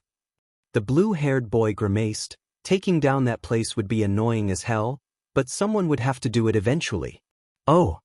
Jung looked down, his broad shoulders slumped as he slowed down. But don't worry. I know this might sound super sketchy and shit, but you can stay at my place. I'm pretty busy and have a spare room. He smiled, partially blinding Jung. Of course, if you don't wanna, then I don't blame you. I do have a friend who owns an apartment complex and is looking for residents, but he'll only offer it free for a week or two before rent, Suzuki considered. Will your place be free? Jung asked. You'll just have to cook and clean every once in a while. Suzuki nodded and Jung suddenly felt like this was too good to be true. He nodded anyway, knowing what he was volunteering for. Jung really didn't know what he agreed to, but it certainly wasn't this. Most definitely not this. Suzuki apparently had a bunch of jobs, both day and night. The amount of uniforms he had in the closet was genuinely insane. Walmart, 7 to 12, their local grocery store, Homes Depot, Faster Gas, Tom Hortons, literally every store within the city. He would leave at ungodly hours of the morning, show up in the house from nowhere, pass out at equally unholy hours of the night, then leave again. He would barely sleep for 3 hours. Jung didn't even know when he ate, hoping his new cryptid of a roommate got lunch breaks and stuff, but he did seem to eat and was quite healthy. Did he somehow go to a gym? Nevertheless, it brought him to the current predicament. Suzuki would usually show up in the bathtub, passed out with questionable stains on his clothes and skin. When asked on the rare time they saw each other and were both conscious, he gave an answer that did nothing for him. So you're the one who hauls my butt to bed. Thanks. Suzuki smiled as he took another sip of his opaque water bottle. Jisung long done with wondering what was in there. I'm not asking for thanks, I'm asking why you're unconscious in the bathtub almost every night at 11 p.m. He asked again with more specifics, which he should have done before. Suzuki was always annoyingly cryptic. The bathroom window is easier to get into. As if that answered anything. But then again, no, it just raised more questions Jisung wasn't used to. So Suzuki was unsurprisingly in the bathtub once again. It was routine at this point to check the bathroom, front door, balcony, and his bed before going to bed. What was something he wasn't anticipating was the stab wound in his roommate's stomach. How the hell? Jisung liked to refrain from swears, he really did, but right now was when he needed it most. Suzuki was literally bleeding out in the bathtub. He knew there was a surprisingly in-depth medical kit somewhere. And yup, under the spare blankets was a medical tub in the closet. He didn't think as to why there was a medical-grade video from some university on YouTube about how to properly disinfect and heal a stab wound. Taking off his roommate's bloodied shirt with careful movements, he gasped. Suzuki had about 1 million scars, scratches and cuts, and was that a bullet wound? After wiping up the blood dripping down his skin, it felt as if the stab wound was right at home among the other concerning scars. Applying the water to the wound jolted Suzuki awake. Ah shit. Suzuki was definitely out of it, totally. One doesn't look at your roommate cleaning your stab wound and say, ah shit, like you forgot to get eggs from the grocery store. If you could explain why I'm cleaning your stab wound, it would be greatly appreciated. Wiping it with wet paper towels was doing nothing, but he didn't want to just pour water onto it like the video instructed, since it sounded like making an even bigger mess. That's a great question actually, so I was just on my way from my job dash. He stops Suzuki right there and then. Which job? Oh yeah, no, the job. I do not. Any hoosies, I was just walking home, right? And suddenly this guy, a person, who had black hair just like stabbed me and ran off. The last thing I remember was her blonde hair. It was decided, Suzuki was either so out of it he couldn't tell left from right, or he was so out of it he couldn't tell left from right and had a double life. Both were equal probabilities. I would call the emergency hotline, but they aren't exactly the best. I'm terribly sorry, but you will have to deal with me handling the puncture wound in your stomach. Jisung sighed. The last time it was this bad I got a bullet. Oh, I'm gonna stain the tub. Suzuki looked at the streak of his blood going from the window to the tub and physically deflated. That is not the issue here. But I can't hide these stains, all the ones before are easily coverable. Coverable. Yes. Thank Jizyani. Suzuki smiled again and Jisung felt a small pitter-patter in his heart. He was going through heart palpitations. You know, you're always so smart and nice and pretty looking and good and smart, and you clean my sheets and do laundry and you make me feel fluzzery. Fluzzery? Why did that fit well with his own feelings? Was Suzuki also going through a heart attack? Can you breathe? Does it feel heavy? He tried to ask, but his answer was nothing but nonsense. I'm dream that we fighting the bad boys and then kiss and then run off into sunsets and you can carry me and I can tell you I'm oldie and you'll believe me and be good. Suzuki looked to be in true bliss, so he decided that the stab wound was the only thing to worry about. This might hurt, but I'm going to have to pour water onto the wound to properly clean it. I can find something for you to bite on. Jisung got the cup holding their toothbrushes and emptied the contents, quickly cleaning it with the hydrogen peroxide he found in the tub. Don't worry about me, dash. Nothing can be badder than the fucking bullet train. Suzuki waved him off with more concerning words Jisung was becoming desensitized to. Bullet train? Jisung asked as he filled the glass with water, trying to get it room temperature, not too hot and not too cold. Yeah, it's just splat, and reconstructing your body back up is very pain, even more than the new built.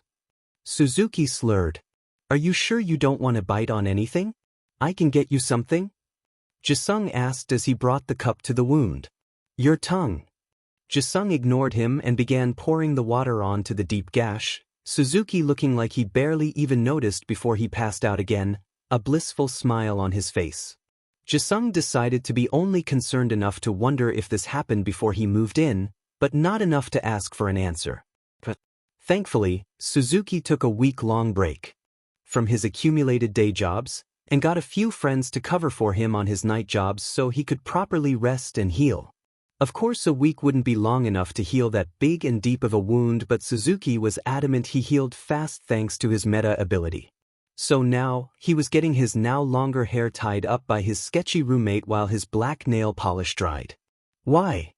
Jisung asked. Why what? The nail polish, why? Why not? You know, guys painting their nails black was a huge trend before the war. It showed you had dominance over the other men since you weren't afraid to do seemingly girly things.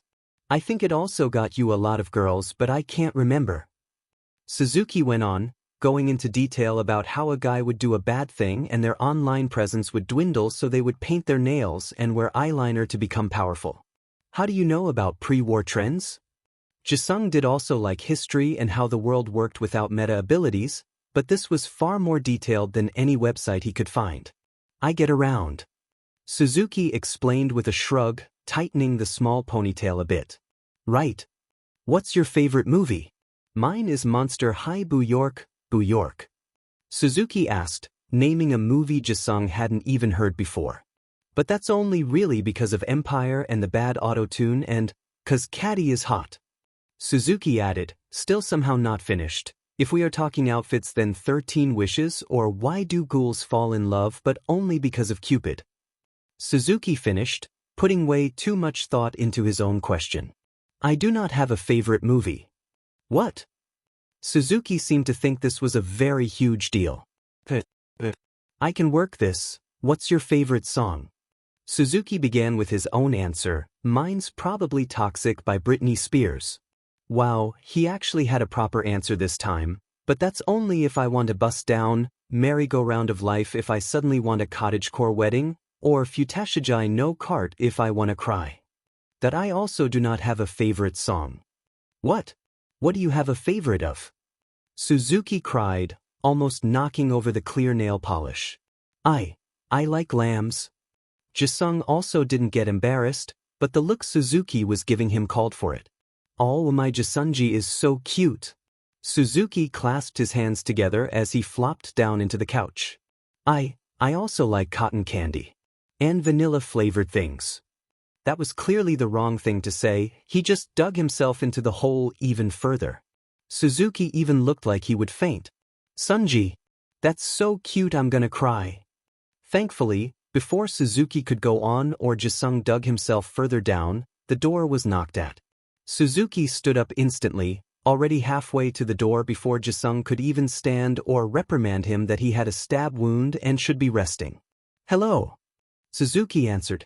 Vigilante Blue Raspberry Dash. Suzuki immediately shut the door and locked it. Okay, so, don't get mad, but we need to leave. Like right now. Up your bags so I can carry them with my ability. For once Suzuki looked serious, like a switch within him had turned on.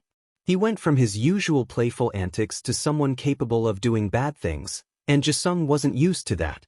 He wasn't used to feeling like his roommate was bigger than him or was more than just a chaotic man with a lot of jobs, vigilante. He saw them on the news before. Vigilantes, community heroes, not working for the government or any police force, no army or other nation, just themselves. They did more than the corrupt police or law ever did, doing good and dangerous deeds from the good of their heart, nor for money and not for fame. In Toronto there were a total of 16 that most knew about. They all worked under an umbrella name, Sweet Tooth, and all had clever candy and sugary-themed names. It was perfect.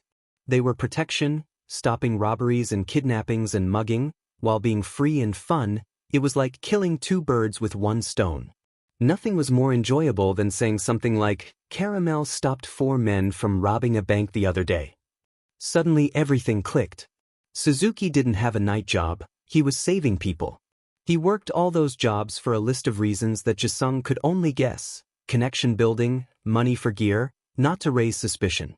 No one would suspect the nice guy who worked everywhere to be wanted by the government for vigilante work. The way they met. The scars and pain tolerance. The stab wound. By the time his bags were packed he was spiraling. It didn't even take that long. He had a few more things since they met. As the first 2 days Suzuki took off work to get him situated, they went shopping for Jisung's new clothes. But it still wasn't a lot at all. Jisung. Over the next few hours you are going to be fed a lot of information that absolutely cannot be shared. I'm sorry to wrap you up in all this, but it's not safe here. Everything will be answered soon. Suzuki explained as the familiar blackish-green goop took away his suitcase and backpack, along with Suzuki's much smaller duffel bag. You are a vigilante. Jisung didn't know what to say, but that certainly wasn't it. I am. I'm sorry. If you want to leave I can't blame you, but you have to promise not to tell anyone.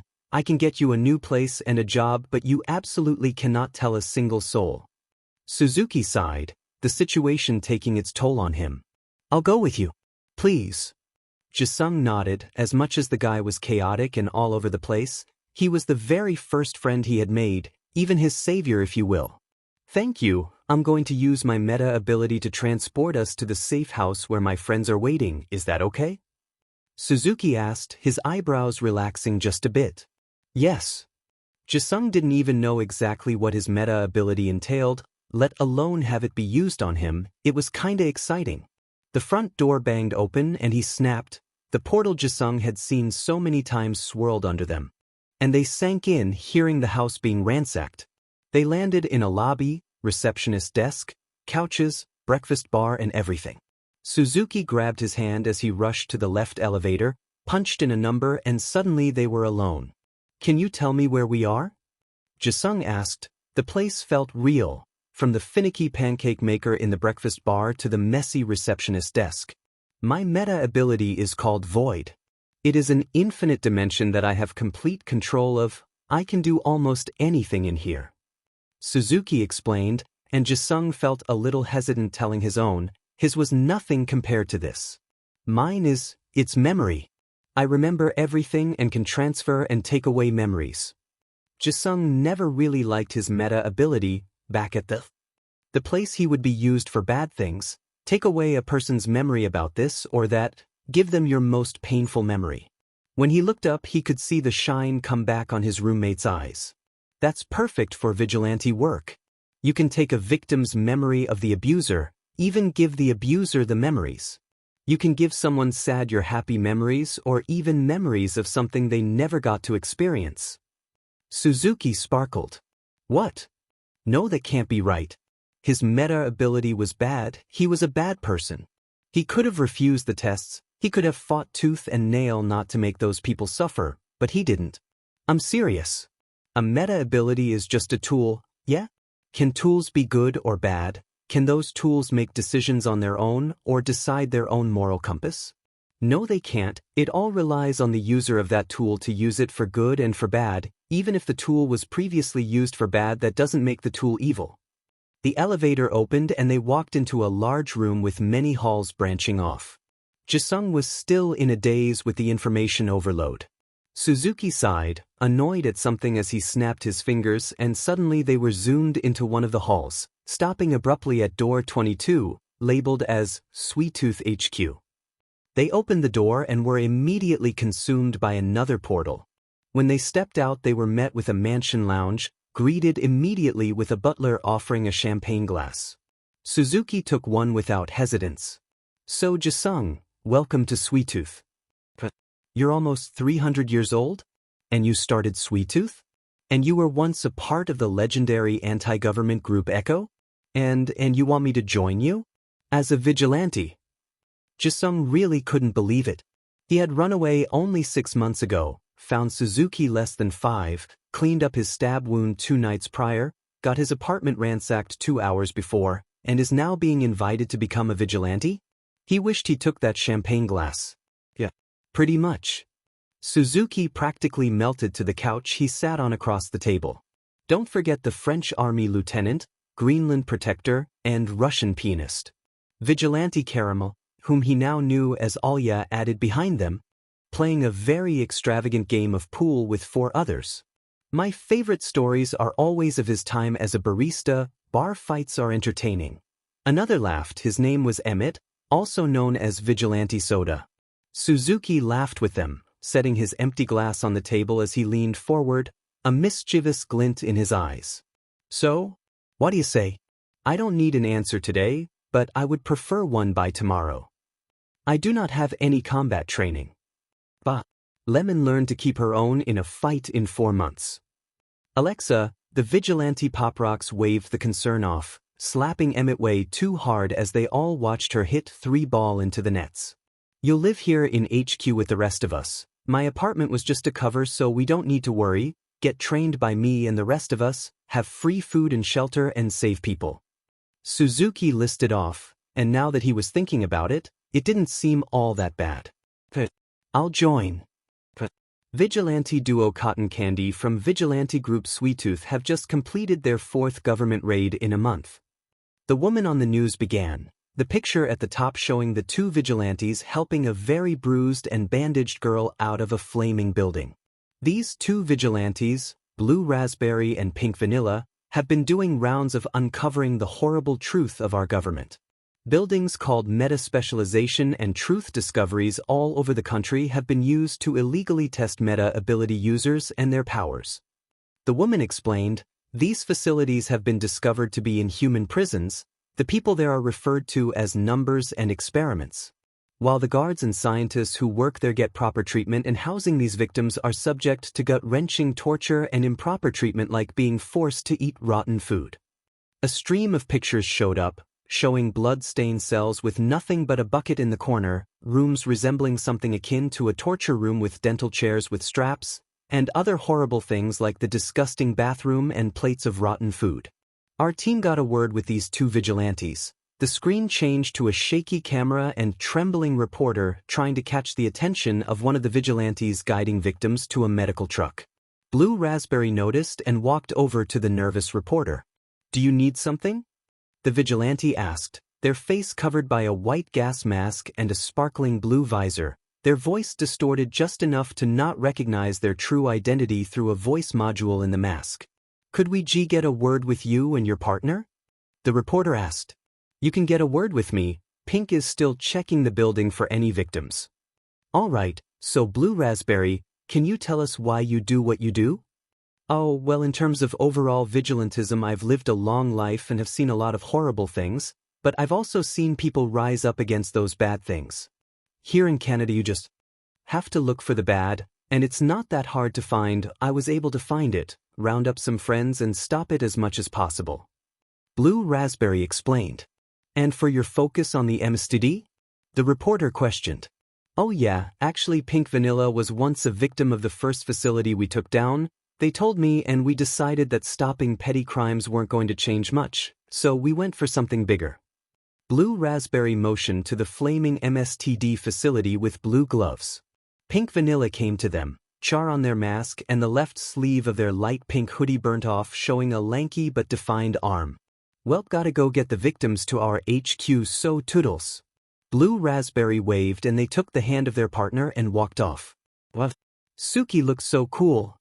A young androgynous figure with messy shoulder-length lemon yellow hair squealed, stars in their eyes as they watched the TV. Why did you keep your hand on my butt? Jisung asked with a deadpan expression. You were limping.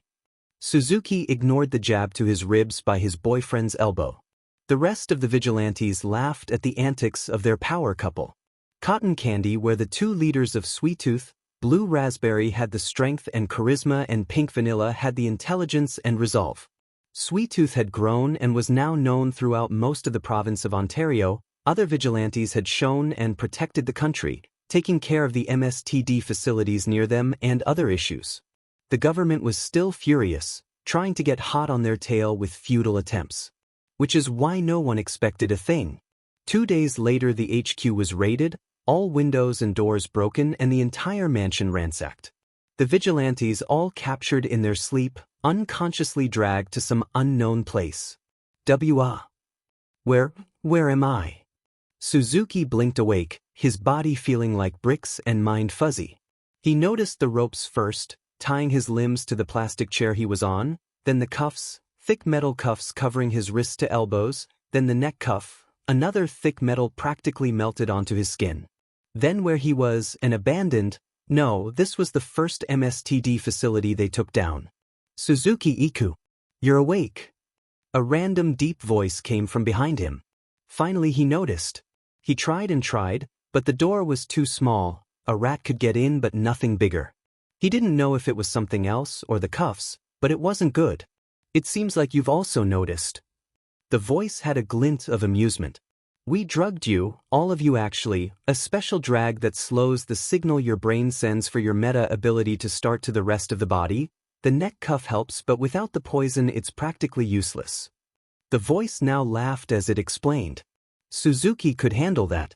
He's been fed arsenic and every other drag for over 15 years back in Mexico. He developed Mithridatism long ago and made sure to continue developing it, not knowing if the immunity could wear off after a long time and not wanting to take the risk. So now, any unknown drag entering his system would be repelled within at least 5 more minutes.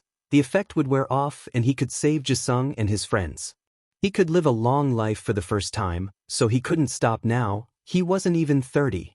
But why are you doing this? Suzuki screamed. He just needed to stall, bring out the acting and open up a door. But we are just getting rid of a few kids playing a game of superheroes, kids who run their mouths and get into places they don't belong. The voice answered, venom on its tongue.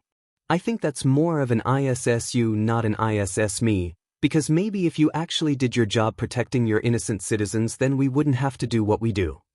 Suzuki spoke back, trying to remember how he got out of a similar situation a few lives ago. He could think a bit more clearly now, and his hands didn't feel like they were weighted down with a bus. And what do? Stop a few robbers? Maybe help a granny cross the street? The voice snarled, obviously trying not to get noticeably mad but failing. Well, it's more than what you do. Suzuki spat back, trying to keep his laughter in. The drag was wearing off and fast. He was lucky it was dark so whoever was there couldn't see his door forming. Shut your mouth. The voice snapped. Suzuki was finally sinking. He tried to make it go faster but the drag was still slightly in effect. Oh, is Whittle Tommy getting mad? Do you not like being wrong? Suzuki joked, baby talking and riling up whoever was there. The person finally came into view, a round man with an ugly face, his eyes too far apart and mouth too small for his face. Suzuki tried not to laugh, but the man was red with anger. He looked like a wrinkled tomato. He swung his fist, but Suzuki finally fell into his door, immediately closing after him. Suzuki sighed as the ropes undid themselves, the cuffs fell off, and the drag disappeared from his system. He stretched and took a step back into the room. The man had already left and a blaring alarm was ringing through the building. He heard a scream and immediately ran out, seeing Alya tying up a guard with the rope he could only guess was once tying her up in the long hallway. Suzuki! She relaxed seeing him fine. Can you guard for a sec? I'm gonna try and get the whole building into the void. He explained and she nodded, jumping off the wriggling man and came to him as he sat down. Alya had the gun of the guard in her hand and a sensory meta ability. She could visualize up to 50 feet around her using her senses. He knew she would need to keep watch of him. He's never made a door this big. He distantly heard gunshots as beads of sweat formed on his face, a scream as the dull ache in his head and fingers formed. The door was slowly but surely getting bigger, so he just needed a few more minutes. His concentration was lost when a large drop of blood fell to the ground. Beside his hand, hesitantly looking up with blurry vision, he saw Alya struggle to stand, her hand holding the middle of her chest as her pajamas seeped with blood. Her gun fell to the ground and another gunshot fired, the bullet going through her stomach and her blood splatting on his face as her body fell on the blood-stained ground. Behind her he saw Jisung with a gun and bloodied hands. They made eye contact and his heart thumped in his ears and the world went slow. Jisung's gun fired 6 times and Suzuki jumped up, his brain barely recognizing his hand went into a door and grabbed a gun, his body turning around as he ran backwards and shooting aimlessly. 7 armed guards, 2 more non-combats on the floor and almost all injured in some way. He reached Jisung and watched as 4 fell, not caring if they were because of him or his boyfriend. His gun went and 2 more fell, only 1 standing. They shot once while him and Jisung fired. A shooting pain reached his shoulder as they finally fell. He looked to the side, saw the hole in Jisung's forehead and saw red. Breaking news. The television blinked in bright red as the news turned on. Earlier tonight at about 2 a.m. a once abandoned MSTD facility was turned into a mass murder ground when government officials took all members of Vigilante group Sweet Tooth in for unknown reasoning. It's suspected that the Vigilantes tried to escape, but after over an hour of gunfire all except one were found dead. The only currently MIA is Suzuki Ekko, the Vigilante Blue Raspberry and leader of Sweet Tooth. The man reported, showing the face of the MIA Vigilante. All other members of the group were found dead on site with over 80 guards dead as well. All of their identities have been confirmed and will be shown beside me. A public funeral will be held in 3 weeks' time, on April 28th at City Hall to commemorate these brave heroes who made this country a better place. Suzuki watched through the window of the store, his bloody hands striking the glass. "My name is Izuku Midoriya," he screamed, showing bloody teeth. His body was covered in both his own and others' blood, a bullet hole in his shoulder, stomach, and thigh. His hair and face sopping with the crimson liquid, his eyes looking like they were crying blood. "My name is Izuku Midoriya and I'm no hero. I'm nobody deserving of that title." He crumpled to the ground, his hands into the window as he cried out, looking at the twinkling stars. He later went to the funeral, his green hair and green eyes making a comeback under the cloudy gray skies.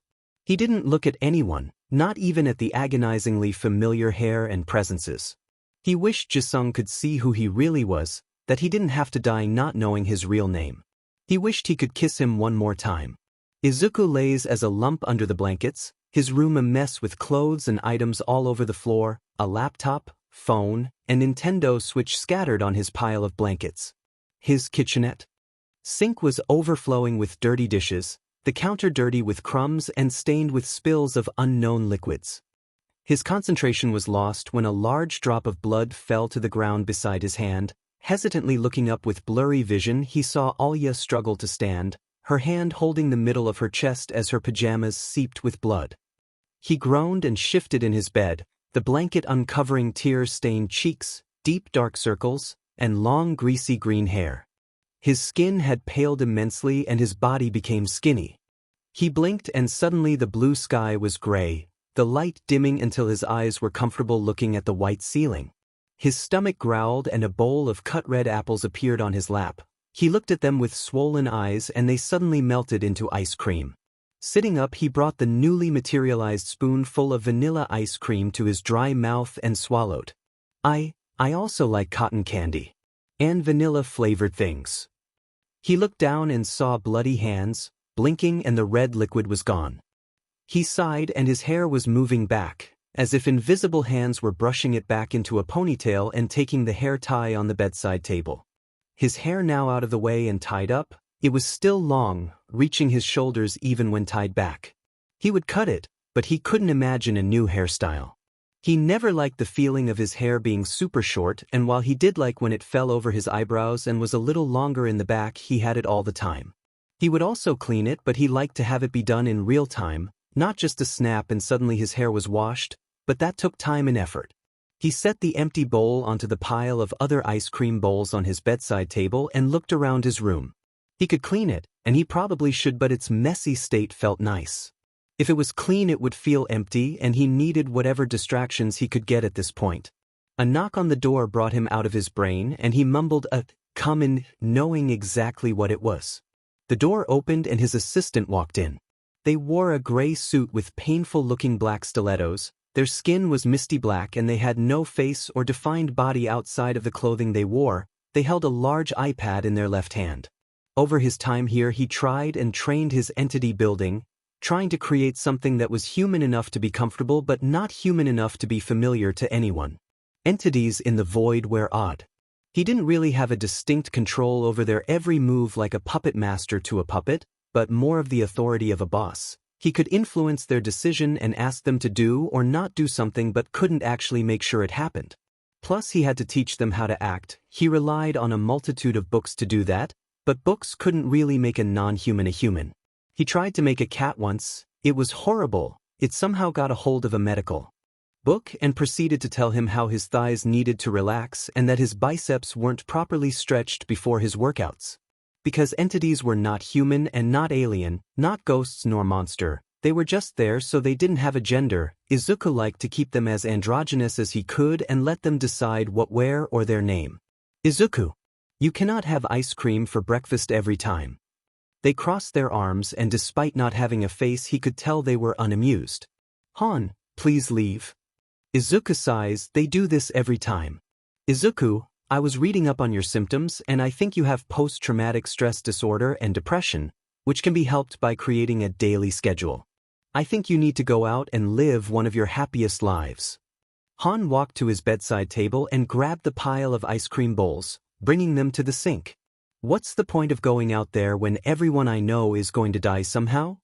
Izuku flopped back on his bed and reached for the switch. Don't just think about that, remember all the good times? Jisung tracing the scar on your face? Going to that lake with Nami? Shopping for Christmas at the market with your mother? Watching all of the Diary of a Wimpy Kid movies with Jisung? Han listed, catching the pillow Izuku threw at them. Don't you want to experience those again? I've been looking through reality and decided that either London or Seoul, South Korea are the most fun places on Earth right now. Han opened their iPad. Izuku could also let the entities have meta abilities. Han had one that let them see through the eyes of anyone they chose in reality. This also helped them act like a human since they could see through the eyes of all. London is going through a music riot. They go to concerts when it's actually protests and a place for them to share information and plans. Right now they are planning to vandalize all non-meta ability hospitals and all donations they accumulate will go to the only all-inclusive hospital. Han read off their screen. Meanwhile in Seoul there is what is called the equal movement. The government has made non-registered pregnancies and relationships completely illegal so that only non-meta humans can reproduce and stop meta abilities. This has caused a huge uproar and the rise of protests for equal marriage rights, reproduction rights, and the illegalization of discrimination against any minority group. The protests are some of the most colorful things in reality right now. Han continued. No, Izuku declined despite his intrigue for both options. While that was fun, he needed to train himself more. He couldn't have his meta ability fail him again and kill all his friends.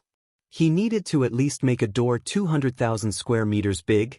The facility he failed in was about half of that, and he wanted to try if his doors could change color, specifically if they could go invisible. He needed to do that before he could even think of living another.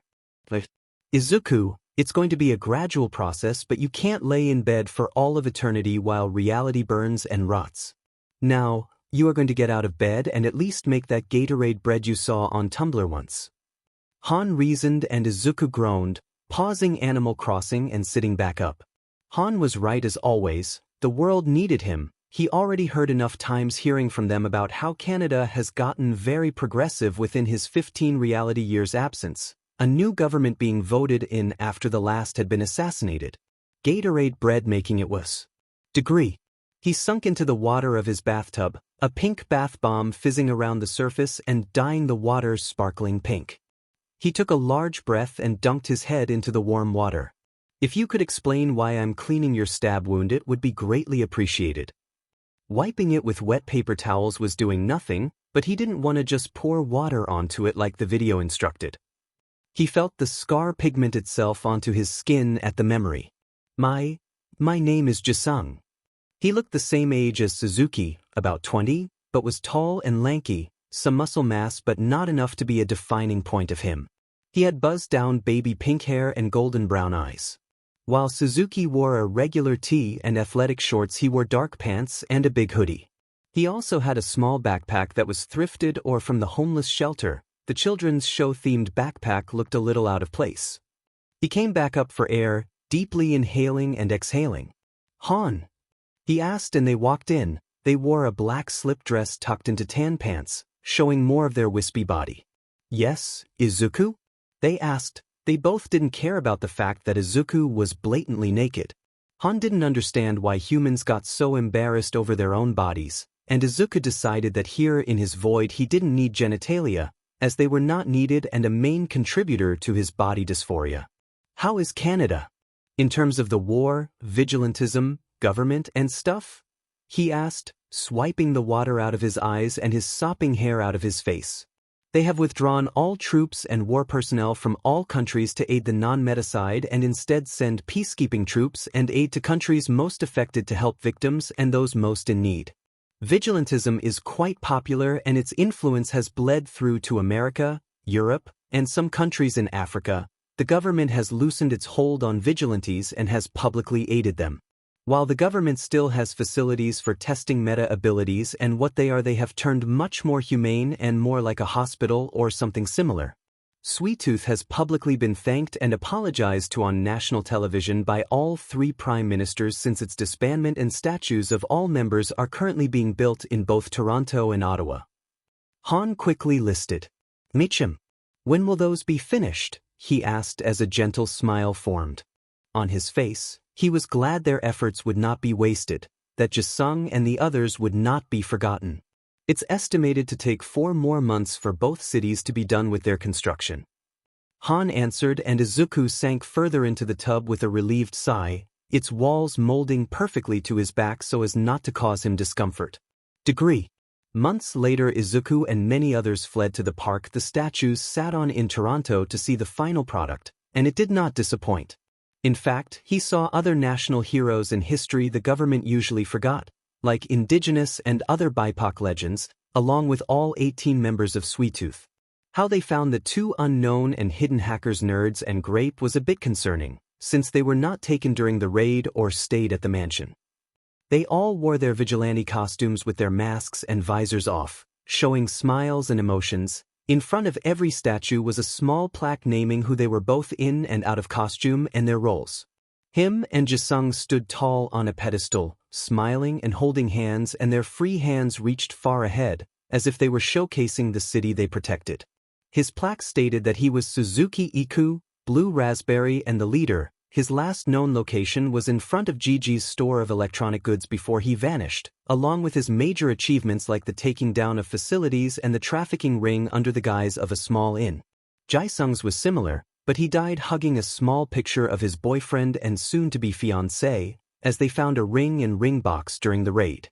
He let his tears fall as he walked to the other marble artworks, the others all in more interactive poses. Grape sitting in their wheelchair and Nerds sitting on a bench beside them, both further from the others, Nerds with a laptop in his lap and Grape holding a phone, both screens interactive and holding white bards, the markers sitting in their pockets. Lemon and Caramel crouched on the pavement, hands reaching out to hold children's hands and comforting smiles on their faces. Soda and Pop Rocks were the closest to him and Jisung, as they were the 2 other most well-known. They seemed to be in a friendly conversation, with Pop Rocks holding her elbow on his shoulder like usual. Mand M, Reese, Coco, Mango, Starburst and Peppermint running around in a game of tag by the trees. Marshmallow crouched down watching a board for tic-tac-toe, Taffy leaning against a tree with their nose in a book, Rocket high-fiving Rosemary Cuptana, and finally Skittle sat on a bench having a lively one-sided conversation. It felt so real, so detailed. From the way Pop Rocks set her elbow on Soda's shoulder, the way Taffy was reading his favorite book, Skittle vibrated in her seat, and Lemon had their dimples in the right place. He recognized 2 voices and looked to see 2 sitting in the seats across Nerds and Grape, familiar hair and skin and wheelchair and manners and laughs. And presences. The 2 outliers. He wiped tear-stained cheeks and put on his best acting. He was not the still-missing Suzuki Ekko nor the MIA vigilante Blue Raspberry. He was nothing but a green-haired boy who was once saved by the leader couple, hence the tears and emotion. He walked over with the confidence of a teen who went through a life-threatening situation during their early childhood. "Why you 2 are them, right?" he asked, and the 2 looked at him.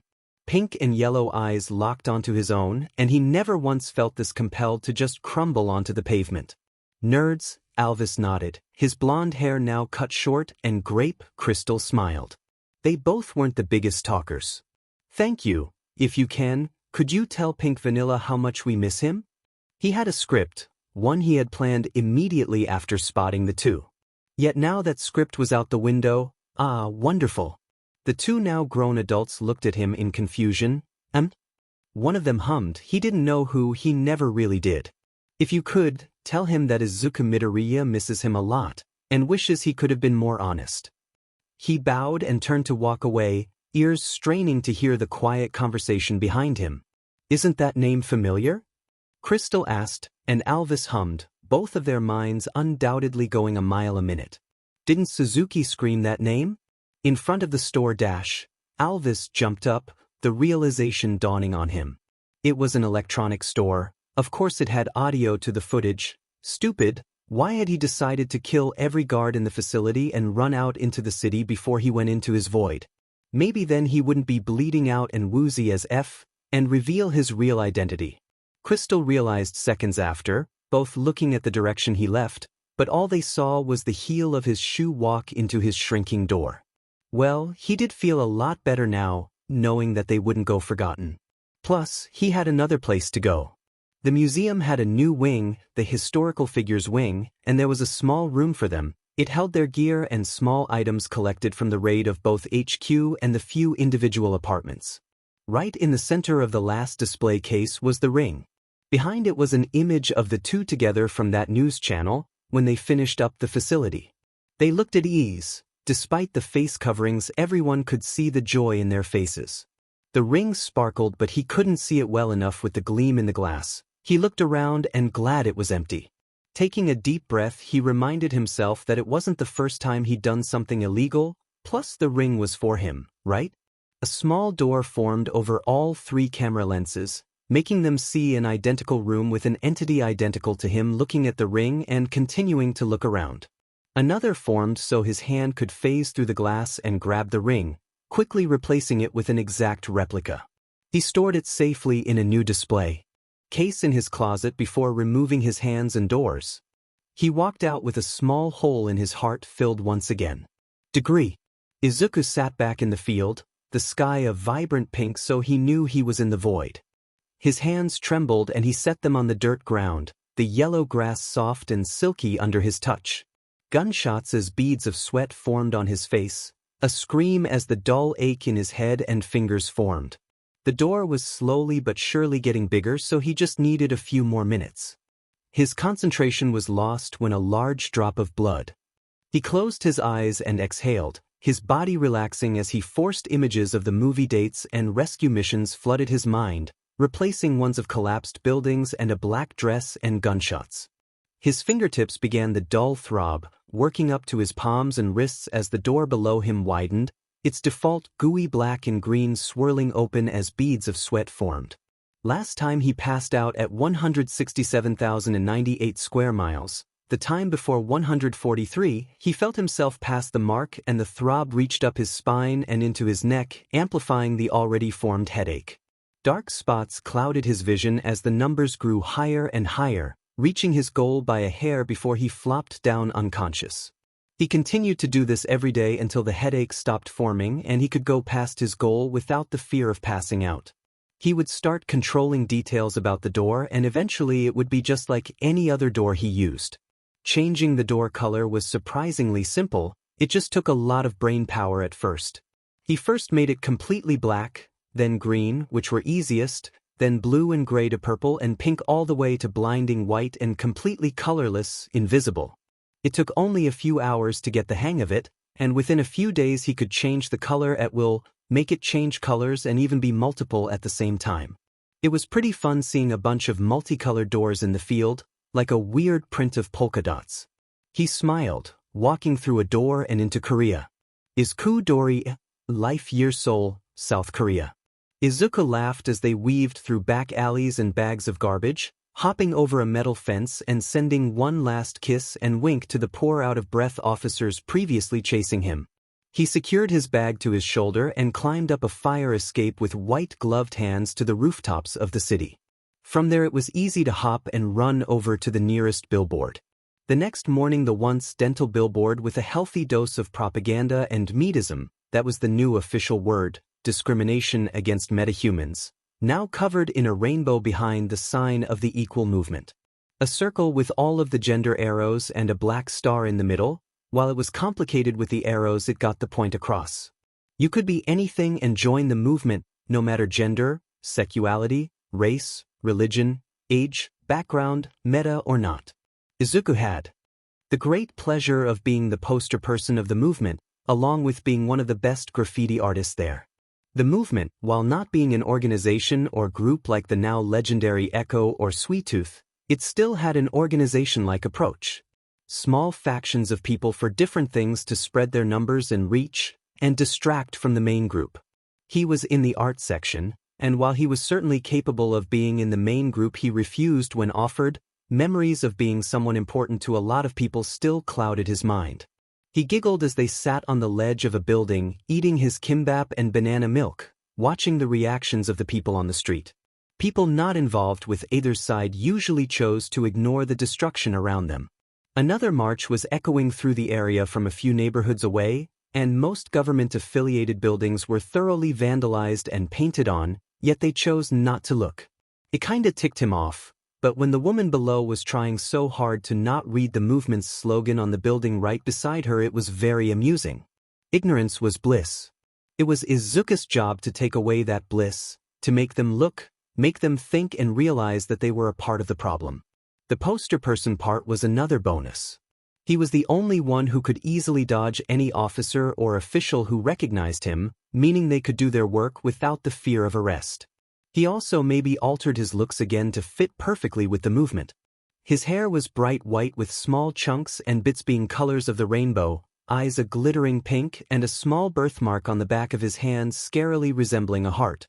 He wore bright colors and a clothing style resembling the now almost dead Harajuku style in Japan. Wearing a fuzzy pink crop top sweater and baggy ripped jeans with the ripped threads dangling around over top fishnets. Their bag is covered in pins of once popular anime and cartoons, and his cheek holding a Takashi Murakami flower sticker, rainbow-themed platform sneakers, his bare-toned stomach holding more stickers and brightly designed band-aids. An earring of a glittery fake syringe on his left and a sad clown dangling on his right ear, and his hands covered in rings and band-aids. He also made the executive decision to try they-them pronouns. They once tried she-her pronouns, but being a cis girl was hard as F, and they would never be doing it ever again. P.R.S. Bane of his existence. Last life they were too busy to ask for a different set of pronouns, too much of a hassle to remind everyone they knew both in and out of vigilante work that they went by they-them too. Plus being busy saving lives and falling in love in some corrupt but country, it didn't leave a lot of room for him to really mull it over.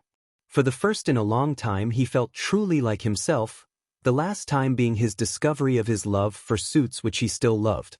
They also discovered how they could virtually fake any meta ability in existence, after he trained a bit more with shaping their doors, making an entry door mold only a hair above his left hand at all times to do so.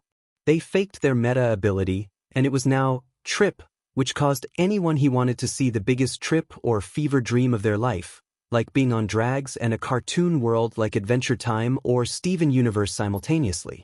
This was actually just putting a door over the person's iris and pupil and making them see their trip room, something even they had troubles looking at because of its bright colors and all. The door was the same hot pink of their eyes and was the only actual way to tell if they were under the trip, besides the physical indications like the immediate reaction to suddenly being moved into something so disorienting. Finally, trip made their appearance explainable and not as out there. Of course, the kid making people see a fever dream looked and dressed like another fever dream. They finished their sandwich and stood on the edge of the building, walking on the ledge while their eyes stayed on the pedestrians below, all so oblivious and vulnerable. It made them angry. They could be a government sniper and take down all of the obvious metahumans on the street with nothing but 60 seconds and a few bullets. They weren't, but still. A figure caught their eye and they grinned something feral and mischievous. They whistled a certain tune only those in the movement recognized and stepped off the ledge, the feral smile still there. Big warm arms caught him and ocean blue eyes rolled with a "Hee" so familiar. Yuho. You know one of these days I might not catch you. The taller one with mint green hair sets them down with the gentleness of holding glass. Nah, I know you will. You wanna go tonight, to the plaza? He asks them, who sighs and runs a hand between mint locks under the morning sun. Noticing the way they look away and seems disappointed, he continues, Please bye yo?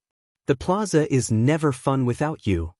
He grabs their strong hands and locks their eyes together. Ugh, fine. But I'm only having some drinks and that's it. I know it's set up by Jiho, but I still can't trust half the shit that goes on there.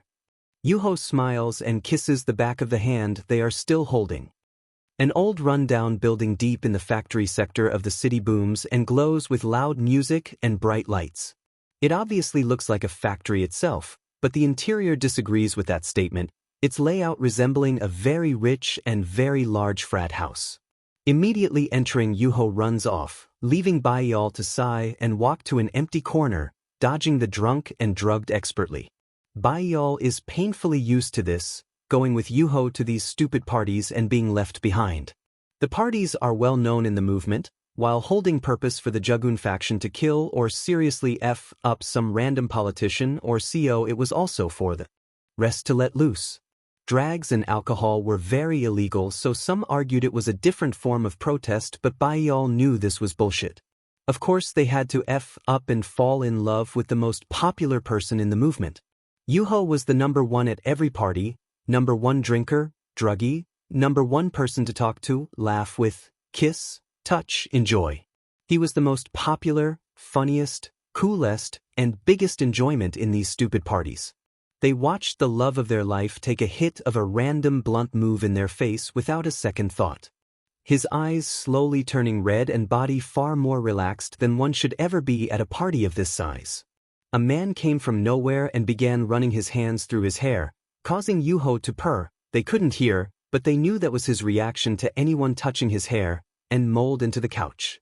A random girl whispered in their ear and he nodded and smiled a dopey grin. She relaxed on the seat beside him and her irises went pink and body jolted before melting into the couch. Yuho's meta ability was also number one. What addict didn't want to experience a meta ability called trip? Before soon Yuho was being handed alcohol and the real party started.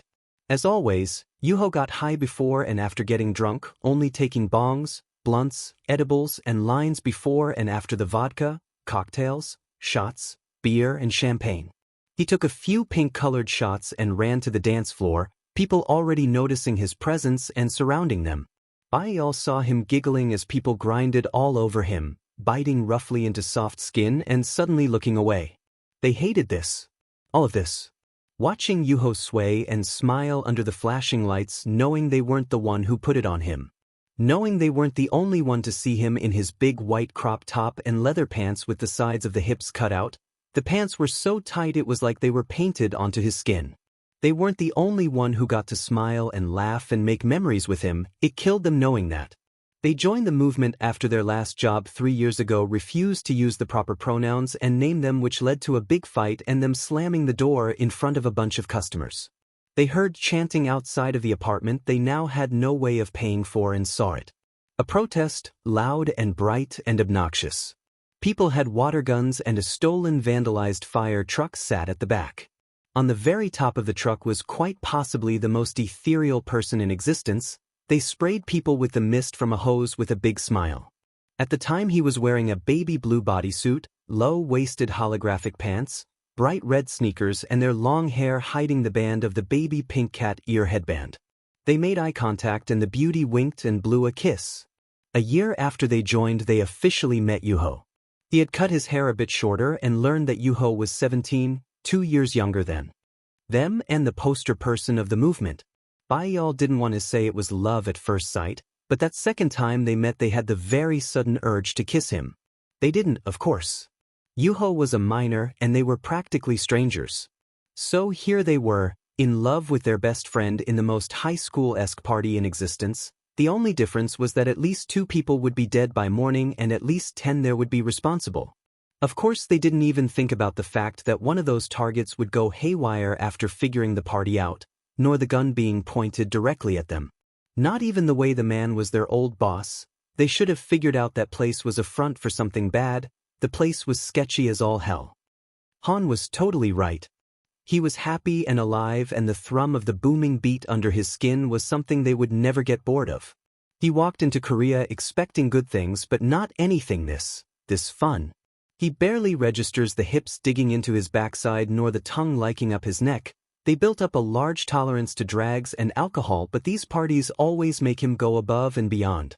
They feel a large hand drag him to the kitchen where a random half-naked guy is giggling on the counter. His tan skin wet and being doused in salt, they immediately recognize what their purpose was here.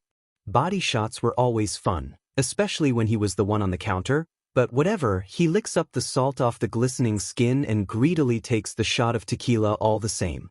The guy moves out of the way and suddenly he's on the counter and his loose white cropped shirt is practically ripped off him. He giggles as a large crowd gathers to watch random tongues lick salt off his skin and take shots. It goes on for a few minutes until they hear glass shattering and a scream, obviously not the only one. Everyone looks and instincts barrel into him. They briefly register rolling off the counter and jumping into the source of the scream. They see the man with a few million yen suit with a gun pointed at a corner and lock eyes on Baiyal. Their mind wanders back to meeting eyes with them at that protest, beautiful and blue and warm. They reminded him of Nami. Memories flip over like an old book to when they met the second time. He was reckless and accidentally fell off a 2-story building and was fully ready to make a door before Baiyal caught them. Nights of watching their favorite movies and cooking in one of their old and worn apartments and catching the taller looking at him with such love. Just a few hours they were getting ready. They painted Baiyal's eyeliner on from their lap with precision and tried not to think too much about that look in their eyes when he was changing. He knew Baiyal was in love with him. He also knew the feelings were mutual, that they both loved each other. Yet he couldn't. They thought back to Nami and Jisung and Karina and his mom and everyone else. They thought back to how every time they died early. Maybe if he didn't get involved romantically, they would live a long and happy life. It hurt though. To see those blue eyes look at him with so much love and care but not doing anything, probably only making the situation worse with these stupid parties. Now they look at the hole in his forehead as the bloody bullet fragment falls to the ground and back up to lock onto his eye. Warm liquid flows down his face and drops in a big red splat on the floor. They distantly hear a million voices screaming Yuho and wonders if that's his name. It seems like it is, but it's wrong. The music is still going. It's so loud. Everything is so loud yet so quiet. He tastes iron and looks at the now 1,000 ocean blue eyes and everything goes black. He's floating. It's warm and comfortable and it's dark and suddenly he's back at the camp. He watches himself block a guard from getting to that poor woman and watches him shovel up the rich dirt half asleep. They see the door under him bleed out under the entire rest of the camp and his scream makes him black out once again. He's floating again and now he's rescuing Nami and he sees him lift up her skinny body and blushes when he calls him handsome. He smiles watching Cherry and Curtis admire him and Nami and then the bomb drops and he blinks and he's in France. He watches himself fake his death as a soldier and the bass grieve his noble death. He watches himself play the piano and scream out his emotions. He grins at Mrs. Marlowe fuming as he sings and plays the wrong song, her wrinkly old hands crushing the pamphlet for the show. He sees himself throw up his gold shaker and the audience smile in awe at his little performance. That woman who took him sprinkle in arsenic and bleach in his soup with a rotten smile. His cheeks and nose red in the snow as he throws a snowball at his friends with a giggle, dodges a swarm of snowballs behind him and laughs loudly as everyone realizes they will never get a hit on him. He watches the sparkle in his eyes as he sees the dancers up on the stage with envy. The sparkle leaves those eyes as the bomb drops. The sparkle was never there as he looked at the bright dress in the window. They watch Jisung and the others get shot, going on a rampage and dragging himself to scream at that store. He no longer knows what the words, "I am Izuku Midoriya," means. He groans and blinks awake. A familiar ice blue sunset outside the window and the smell of dish soap filled his senses. He mumbles and an ache shoots through his head. The sound of the sink faucet going that he didn't even notice turns off and the familiar clack of heels gets closer. Izuku oh yeah, that's his name. His name is Izuku Midoriya. How could he have forgotten that? I'm glad you're awake. The voice belongs to Han. Yeah, Han. They say and look at their assistant. Izuku, do you remember what happened? Hanasani closes his eyes. He remembers looking at the mirror and seeing a different person, different hair and no scars and pink eyes. He knows he wore a fuzzy, no, it was a white regular shirt, and music and blue and purple and pink and white lights and blue eyes and Yuho. He isn't Yuho? Right? He's Izuku. Then he remembers the gunshot and everything clicks. I got shot, he answers, and Han nods. They don't have a face, but Izuku knows they smile. That's right. I'll give you an hour to wake up and take a shower. You've been sleeping for 23.5 hours. They ruffle his hair and leave the apartment. After they shower, they take a long gaze at themselves. Green hair and green eyes. A small star-shaped scar just above his eyebrow, cracked lips, scars on his body. It's him, he knows that, yet. He remembers baby blue hair and pink eyes and another star scar on his shoulder and tattoos on his arms. The person in the mirror is him, but it's not. They don't notice the small crack in the corner of the mirror as they walk out, trying not to spiral into something too big. Getting dressed is another hassle. The suits are familiar, knowing they fit into their body perfectly and are colored just right. The Pinterest outfits and loungewear are so tempting, yet it's not him, it's not familiar. The rest of the emptiness fills with bright and pastel colors, rainbow bags and chunky designed shoes. Drawers are filled with Hello Kitty band-aids and stickers. It makes him smile at the familiarity. He ends up with a big baby pink sweater, sweatpants, and fluffy socks. They walk out and see Han sitting on the couch patiently. Sensing the urgency, he sits on the other end of the couch. Izuku, I know this is really weird to hear, and I totally understand if you want a break after hearing it, but it's something you need to know. Han seems concerned, something they always are, but now it's almost desperation or fear. You just died. What is Midoriya? Life Year London, England. When every day's a waking nightmare. We're waiting for the fall. They sang on the stage, voice powerful and their presence taking over the venue. These devils seem to massacre so easily. We'll stand and fight. We're never backing down. He smiled, the chorus beginning as the crowd cheered. His nimble and tattooed fingers danced across the electric guitar as the song came to a finish. It was a good distraction. It eased the thought in his mind, asking anyone in the venue to grab a gun from their bag and shoot at him. He wouldn't dodge. He would take it and hopefully wake up from this nightmare. Musical note. Is #coup? D. Life Year Cairo, Egypt. He quickly locks the door and huddles the 20 kids into the small and damp bunker below the school. He smiles comfortingly as the dark concrete room is illuminated by his hands and the kids huddle around him. Thanks. Them? See, can you sing for us? A little girl asks quietly and the others nod, their small bodies trembling. He nods and soon the small bunker is filled. With their voice, soft and gentle as the kids relax at the soothing sound. Nothing's gonna hurt you, baby. As long as you're with me, you'll be just fine. Nothing's gonna hurt you, baby. Nothing's gonna take you from my side.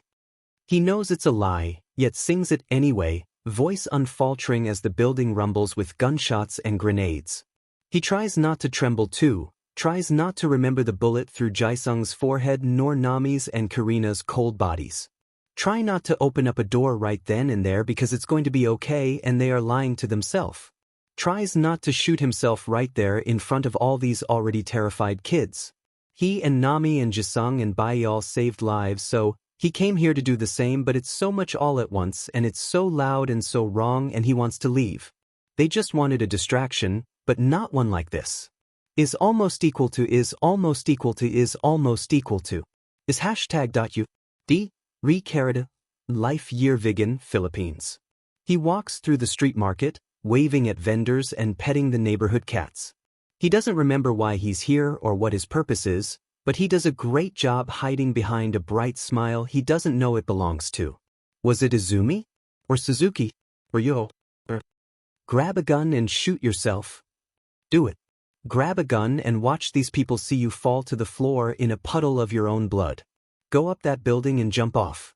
No one will catch you, not Karina, not Nami, not Jisung, and certainly not Bai-y'all. Walk into oncoming traffic and cause guilt to cloud the driver's mind until they can't take it. Kill yourself. It's not like you'll die. They walk out of Cuboville with a hot spring roll in his hand and thank the owner with a wave and bright smile. The voices get louder and louder with every step until he slips into an alley and crouches down, trying to calm down, but he can't, and it's so loud and so cold and everything is wrong and he wants to sleep forever. They want to wake up and figure out it's all a bad dream. He'll wake up to mom's bacon and eggs and she will have her black, no, brown, blonde, hair up like always, and she'll tell him to sit down and get ready for school. He'll meet up with Michael and Chris and Taylor and Paige and finish his persuasive essay and go home and not be stuck in a never-ending nightmare. It's forever. He can't die. Is #.u. Life Year Brussels, Belgium. He takes a deep breath from the cigarette and puffs out into the night. They notice the stares and odd looks, but it doesn't matter, nothing does. The cherry of the cigarette gets so close to his lithe fingers they can feel the warmth, but they don't care, not even when it burns against his cold skin. They ignore everything but the waves and the night sky. He hops over the thin metal railing and jumps off, not even registering the yells and cries as he splashes into the freezing water 100 feet down. Maybe this time he'll die. Death will let him rest and won't force him back into the cold reality. Maybe this time they will wake up and know who they are. Is.u. D.I. Life Years Wedru, Africa. To distract himself he helps around. Doing hard labor he knows he did once, yet can't remember why or where, and hopes maybe leveling gravel roads and helping vendors who can't stand and patching up a child's knee might help him remember. It doesn't. He remembers Karina and her cold skin, the door he opened, protecting that woman, and shoveling up dirt, yet he can't remember who killed his sister or who he was protecting that woman from. They can't even remember what their mother's hair color was. They want out. He wants it all to stop. He wants to remember what his name is. Why can't he remember what his name is? #RY. Life Year Ensenada, Mexico. He remembers he was once a mechanic. He fixed black planes and rusted tanks and old jeeps and took apart radios to make new and better ones. They can't remember what life that was. He remembers a language he knows but doesn't know the name of. So now they do the same. Oily fingers move with muscle memory, and this work seems to be working much better than the labor. He remembers the castle and someone telling him 100%, and a man he thought was not much older than him with black hair and red eyes. They get complimented on their work and know that it wasn't something they got before. While working they remember tidbits from when he first learned. A girl with long blonde hair and brown eyes, and a boy much younger and smaller with black hair and big brown eyes. He remembers teaching them things like when to cross wires and where to nail panels of metal together. He remembers giving them his share of food because they were slow workers. They get angry at that memory. The place he works at now doesn't starve the workers for still learning, nor for being slow. He's able to teach new employees the ins and outs without fear of someone seeing them and getting in trouble. It still feels wrong sometimes. They have to try extra careful not to flinch when the heavy boots of their boss comes closer, but they are a quick learner apparently. The voice is quiet now. He doesn't know if it's because he's gotten used to it or if the memories have something to do with that. If it does, he'll definitely ask Han for details on his lives. Plus, I am what? You died. You got shot in the head on the 19th of August 2452 at 2:59 a.m. and died 23 seconds later. Han states, their head looking down to read the exact time and date and seconds on their tablet. Then, how am I here? Is this the afterlife? After you were dead for 2 minutes, a door opened and took you so you could heal and wake up. The void revived you and will always revive you. I'm immortal? Yes and no, they sighed. It is very complicated because of the void and its nature. It will always save you unless it can't. If you die, it will always take you back to heal and wake you. The only way for that to happen is if the void is taken from you. Han explained carefully. He still didn't understand a lot, but he's sure he will with a bit more explanation. He stayed silent so they could go on. The void is actually a manifestation of your consciousness. That was your original meta ability, to turn your consciousness into a different dimension and for you to be able to make doors into that. With 100%, all limitations of it were removed. That's wacky, he guesses. That's actually really odd to think about, that he was literally in a figment of his imagination. So why does it keep me alive? They ask. It's human nature. Even if you convince yourself, you actually don't want to die, without you the dimension would wither away and it doesn't want that. All in all, you practically can't die. He thought long and hard after that. The idea slowly flooded his brain.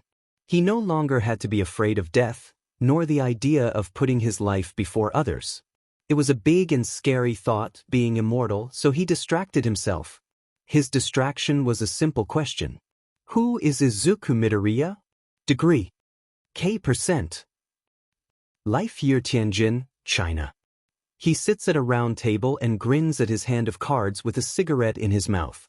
The smoky room goes silent as he drops his cards and laughs. Looking up at the scowling old men he coos.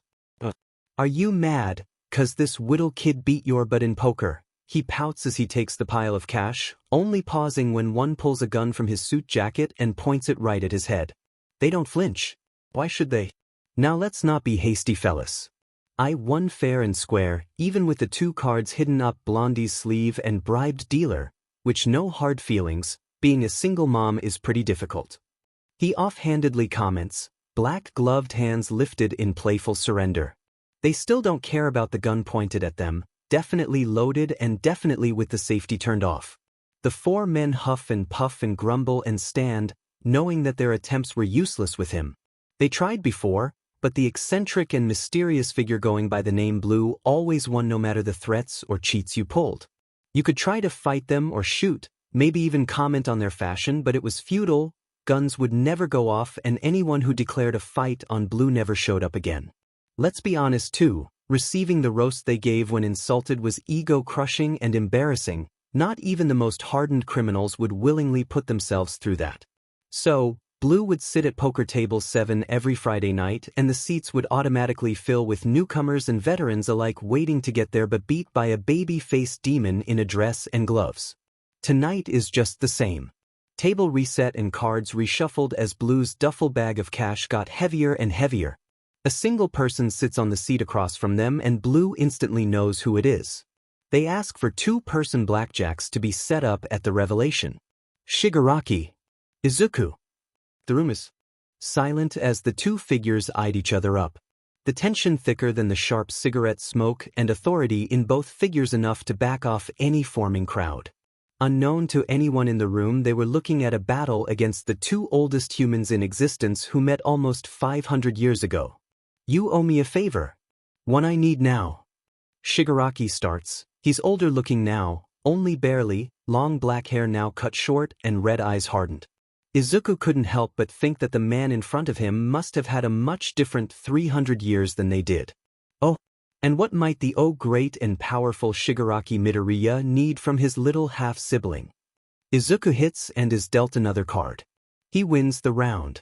Sibling? Shigaraki asks with a raised brow. Yeah, they now, one goes through quite the awakening in such a long time. Izuku fails to mention the way his mind is being moved into an information overload after meeting the red eyes of his older half-brother. Memories of trauma are unlocked and Izuku no longer wants to remember. Oh! Shigaraki hits and flips the 9 of spades before cursing. He loses. Anyway, favor? Are you sure I owe you one? 'Cause last time I checked you gave me it without me asking. Izuku flips his last card and hums sadly. 24 he loses. Just please. Me and my people need a safe house since our current HQ is getting raided. Red eyes meet green for a good minute before Izuku laughs. Wow. Not what I was expecting. What did ya do? Steal meta abilities and get in sheet. Izuku tips his head back to laugh and joke, but in silence he looks back. They gasp at the faint scowl on his face. You did. What happened to the good boy? Don't worry, he'll never take a meta ability unless someone wants me to, for him to now get raided for stealing them. Izuku took a sip from their bright blue cocktail before grinning and finishing it off. I needed them. The immortality one especially, but that's beside the point. My men are outside the building waiting anxiously for you to agree.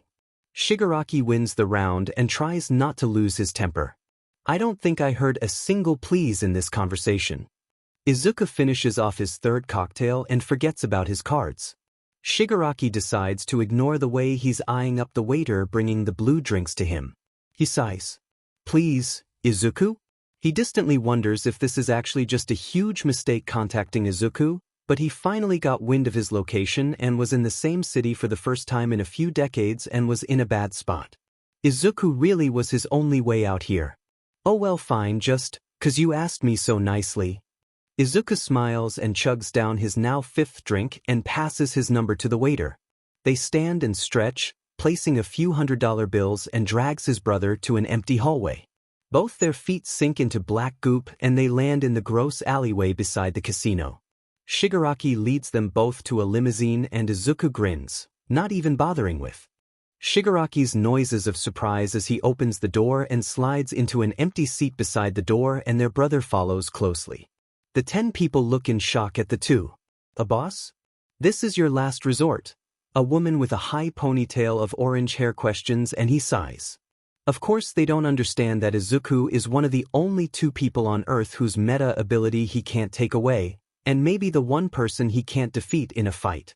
All they see is a 21-year-old man in a baby pink sparkling slip dress and killer stilettos who is looking at the champagne on the front table like it's the last drink on Earth. He hands them the bottle and they all watch as a glass is emerging out of his thigh and the cork pops off only to never be seen again along with the fizz. Time to explain. This is Izuku. He is well, okay, technically we don't know, but he is my half-bro, half-sibling. They are to be respected just as much as you all respect me. And yes, Miwa, he is my last resort for anything, including our new safe house, he explains, and Izuku speaks up after gulping down one glass. Make sure the driver doesn't get a heart attack when I open my door, he simply says before he snaps, and a large door is in front of the limo. They drive in and find themselves in a yellow field with a large hotel entrance a few feet away. They follow them out the car and into the hotel. Lana, if you could hide the logbook? He says, and the wispy pink receptionist quickly grabs an open white binder to hide it somewhere. Where the F are we? A man with brown hair asks as they all look around at the glamorous lobby. Oh yeah. Welcome to my void. The void is a manifestation of my consciousness and an infinite dimension that I control with a single thought. Izuku grandly welcomes. Play 3 Musketeers. Suddenly a rap song plays from everywhere and Izuku sings along while sitting on a couch and getting his phone. Go crazy, I guess. Just don't go into the 5 top stories, he adds from his seat, and they all stand there without the single idea what to do. 2 decide to explore and 3 follow soon after. 1 leaves the building for a smoke and the 4 remainders simply stand there with their boss. Shigaraki decides to follow suit and sit on the couch across the greenette. How long will you guys be here? I have a date tomorrow night and I hold no guarantees for your safety while I'm out. Izuku asks, and Shigaraki looks at him with a raised brow. What? I told you already, this is literally my mind. If I'm out thinking about some guy I have no guarantees for what goes on in here. A new song plays and Shigaraki distantly remembers it being a Lana Del Rey song. A meta ability like this is crucial, a big piece in his grand plan. Would you like to join me? He asks, and the 4 standing behind him very subtly gasp. Their boss was not someone who held out invitations without thought. Izuku looks at him like he grew 4 heads and another eye, while bright, flashing colors come off the screen of his phone. He recognizes it as the iPhone 12, the last phone made before the war and the economy crashed and burned, along with half of the world. Why would I do that? You all wear the most boring suits in existence and steal meta abilities. They really try to not laugh, but fail. Suddenly it feels like material is flapping and all of their suits are replaced with an assortment of dresses, even for the males, even Shigaraki. Izuku, please think about this. Shigaraki tries not to go red with anger knowing he's wearing a black ball gown with silver beads on the tulle skirt. He fails. And bring back our regular clothes at once. You are a Midoriya, not a 10-year-old playing dress-up. At this moment the very muscular man who was once outside comes back in with a deep blue sleeveless ball gown, showing off his biceps wonderfully. Can I keep this? The man asks, and Izuku nods with a bright smile. Snapping again, he's back in his suit but now with royal blue lapels and handkerchief. A large box lands in his arms holding the now neatly folded dress. Izuku. Shigaraki brings the attention back to the task at hand. Recruiting Izuku. You know I'm not joining. It sounds boring anyway, like what do y'all do? Contribute to capitalism? Izuku rolls his eyes and drinks his can. What? How is that? What does that have to do with anything? He's very close to regretting this, and the now 5 trying to keep their laughter to a minimum was not helping, Neither was the fact that everyone else's dress was replaced by now fitted and much more fashionable suits except for him. No. My dream is to rid the world from those with dangerous and too powerful abilities. His monologue is interrupted by Izuku's snort. You know that's a lie and you know it. You just want those quote-unquote too powerful abilities for yourself. You even mentioned how an immortality one was needed, when it does nothing but keep the user away from harm, aka the exact opposite from dangerous. Shigaraki can't help but scowl. That is nothing but false. If that was our boss' true intentions, then why hasn't he stolen ours yet? Your claim is filled with holes. A woman with royal blue hair in a chin-length bob cries, collecting herself at the end. He needs a loyal circle to protect himself. My guess is that you all don't have very powerful meta abilities or none at all and a devotion to him to some degree, hence why you call him boss. Other than your devotion you are practically useless, and once your job has been done he will most likely throw you away after taking your ability from you, if you even have one. Izuku explained, and the way everyone, including Shigaraki, looked away, he knew he was right on the dot. He smirked. He liked being right, especially about people. He liked knowing about them with a single look, from the way they present themselves to the way they talked and interacted with others. He liked understanding them. People are so complex. And yet so simple, they decided a while ago that understanding them might let them understand themselves. He found the file in his brain labeled "Who is Izuku Midoriya?" slowly fill with unimportant and yet huge details. Sure, the one labeled Shigaraki Midoriya was even fuller from just those two interactions, and they knew it would fill in the future too, but he was proud of himself nonetheless. Izuku Midoriya. Life Year, Cape Town, Africa. Bang. The gunshot ripples through the dirty alleyway air and lands straight into a small shoulder. Shocked screams and gasps fill the still air, as if the world was also processing what happened.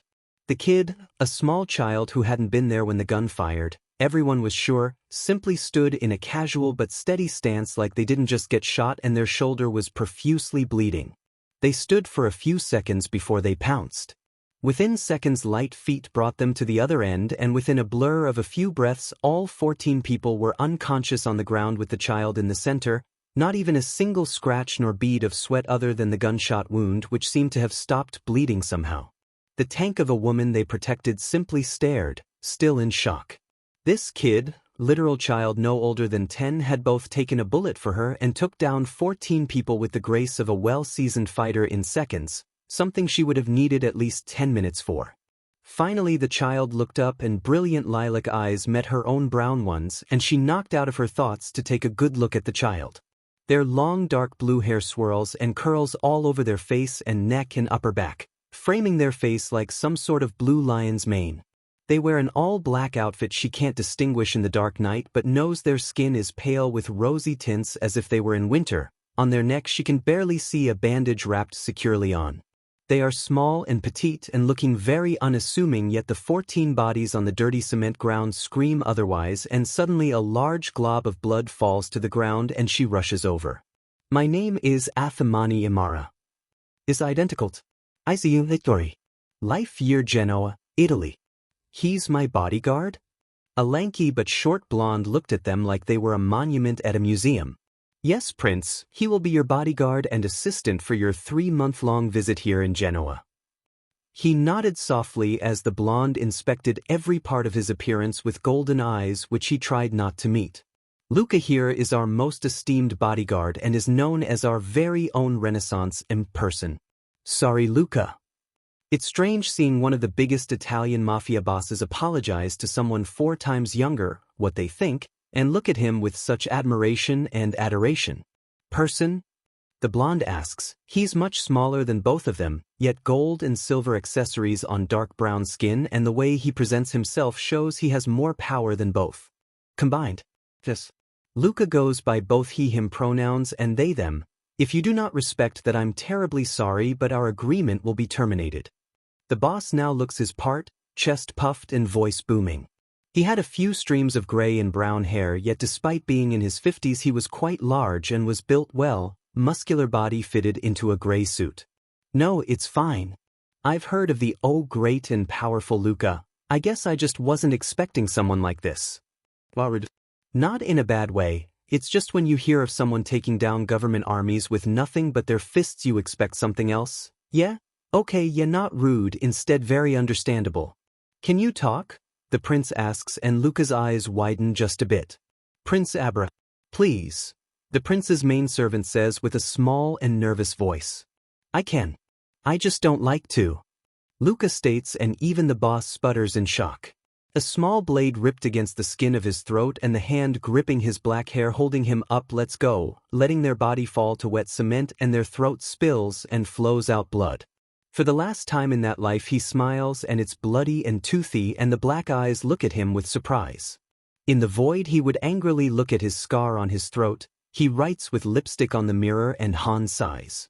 Your vocal cords will heal in a month. I suggest you use this to brush up on your sign language. They would bring a few ASL books to his room and not stop bugging until he read at least one. Since then, even after his vocal cords healed and he could speak fine, it felt weird. They knew it would go away in a few more lifetimes, but still. He saw from a show that bodyguards don't talk and said why not. I'm glad, I don't know Italian sign language. The prince smiles and Luca feels inclined to show that he does know both Italian and African sign language. Scarred hands signing a simple, hello, my name is Luca, nice to meet you Prince Abra. Ignoring the feral smile of the prince and few shocked servants, especially the proud look of Boss Cassano. You know what? Luca, please show me to my room, and prepare a second bed in my bedroom for yourself. Luca nods and quickly walks out the room with the prince. They would hand a slip of paper the prince doesn't know when he wrote onto to a maid and make every stop the prince could think of. Luca's story was that he suddenly found himself in an alleyway dumpster age 10 with no memory of himself, not even name, and when he jumped out he saw some sort of mafia or gang deal and a gun pointed at some obviously overwhelmed teenager. He flung himself in front of the gun and was only able to shock the woman with the gun to lower it and shoot into his thigh. Even with a bullet lodged in his thigh, he still took down the woman and all 11 of her crooks. After that, the side he protected, which included a major mafia boss son, immediately took him in as a bodyguard for the son all the way until he left for America 3 years ago to widen the reach of the mafia orsi. Many mysteries still made themselves known, along with holes in the story, but Luca, who was named after the boss' late brother, was nothing but loyal, and after a full 16 months of watchful eyes it proved he wasn't with the government or any other party. Luca simply came as a scarred kid with better abilities than a well-seasoned veteran of the mafia scene. Prince Abra, the heir to a mafia-dominating most northern African countries who was here for a business deal, had taken the story as one of the most interesting stories he heard in the underworld. This was a total lie and Luca knew that, yet the way the prince talked about his own story was so genuine he couldn't help but feel that it was the truth, and thus began chatting up a storm. He briefly felt déjà vu and suppressed a shiver from going down their spine. While the prince was playful and never cared about what the right and wrong things were to say, always speaking his mind no matter the situation, when he got talking about something Lucas suspected he liked or was interested in he didn't stop, barely taking breaks to breathe just so he could mumble out his thoughts and questions and theories. When he did stop it seemed like he was just itching to talk about it more, as if he was in pain just because he wasn't tumbling out his every thought. I wonder if the reason you don't like to talk is 'cause trauma?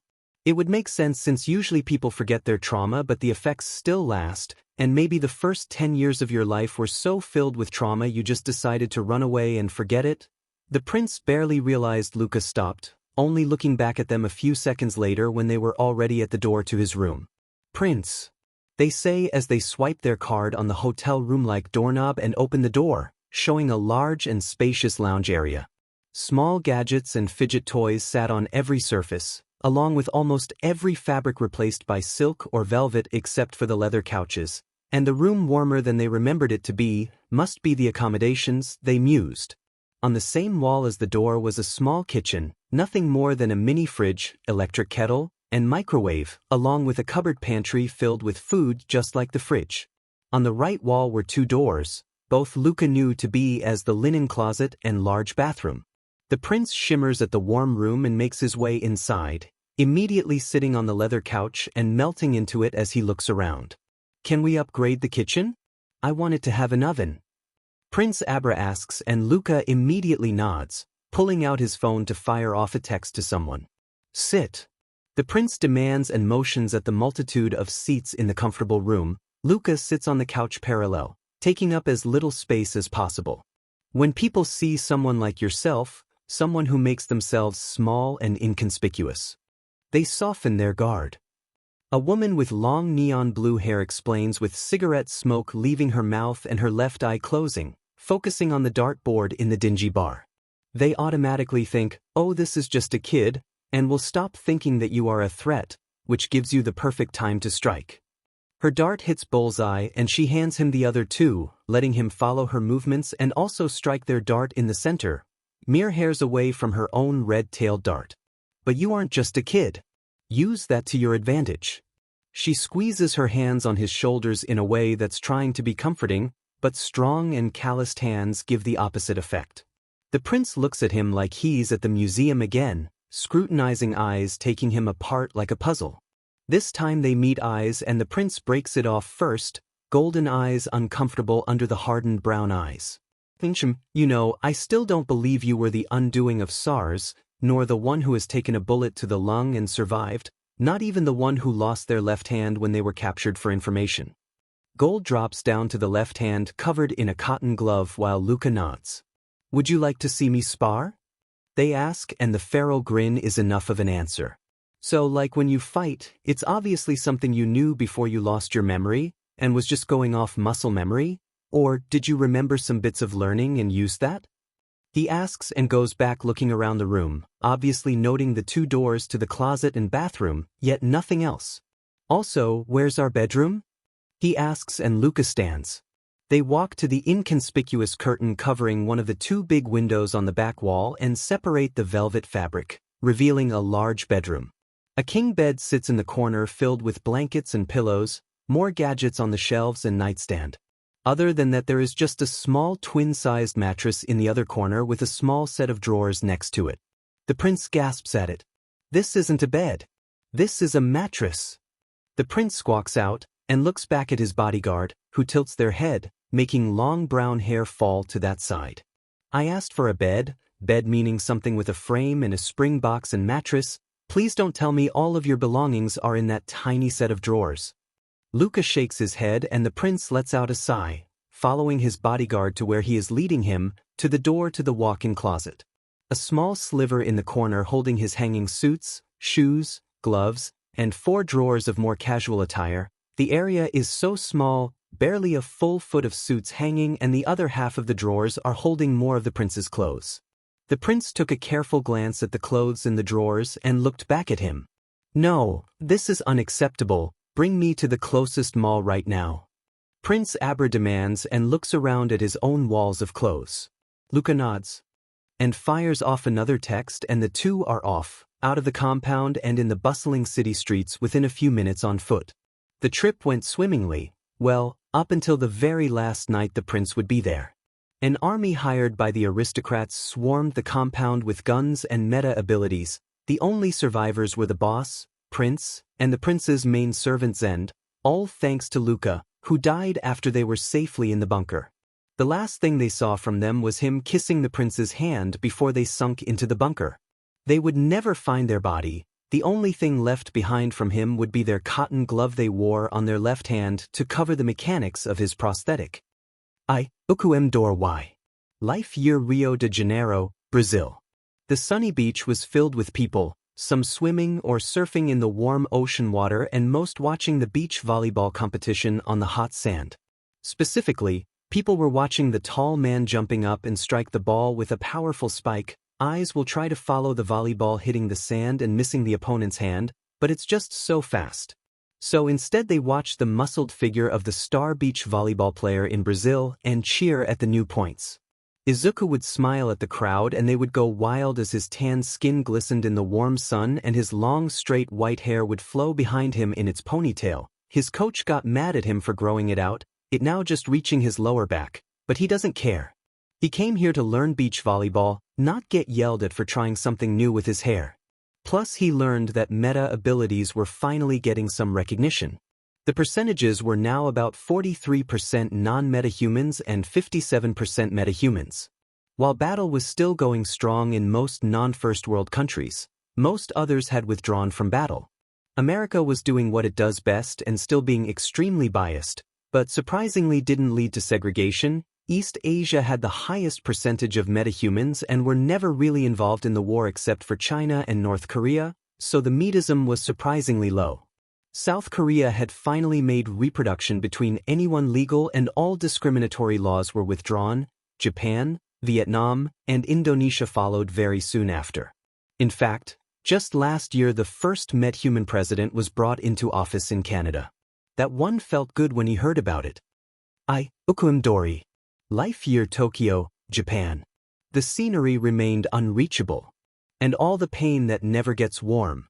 We walked shoulder to shoulder along the way. To the place far away. They sang in Japanese, colorful outfits and colorful hair.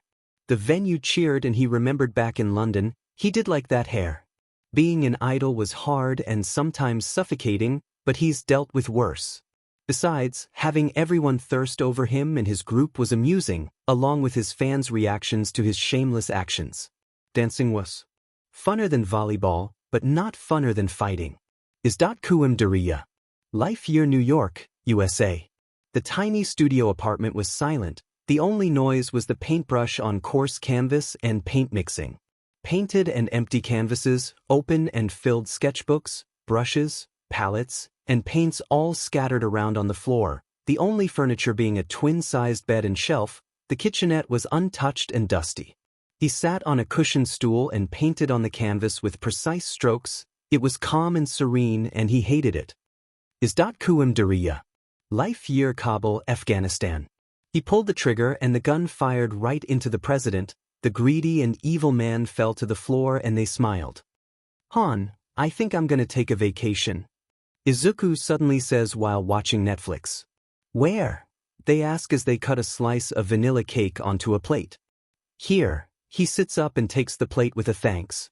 "Pardon?" Han tilts their head. "Yeah, maybe in a few more lifetimes so I can get the full vacation experience. But I'm gonna change this place up. The apartment isn't doing it for me anymore and I'm gonna sleep for a few decades and maybe practice with the fictional stuff I want," Izuku explains, taking a white chocolate shaving into his mouth. I still don't understand the fictional items, but I believe you should always do what you want and believe is right." They nod. Izuku Midoriya. Life year. Izuku gritted his teeth in annoyance. He didn't know where he was nor how he got there, but what he did know that he was in a white room with a stupid straight jacket on and a lot of people were staring at him from behind the mirror.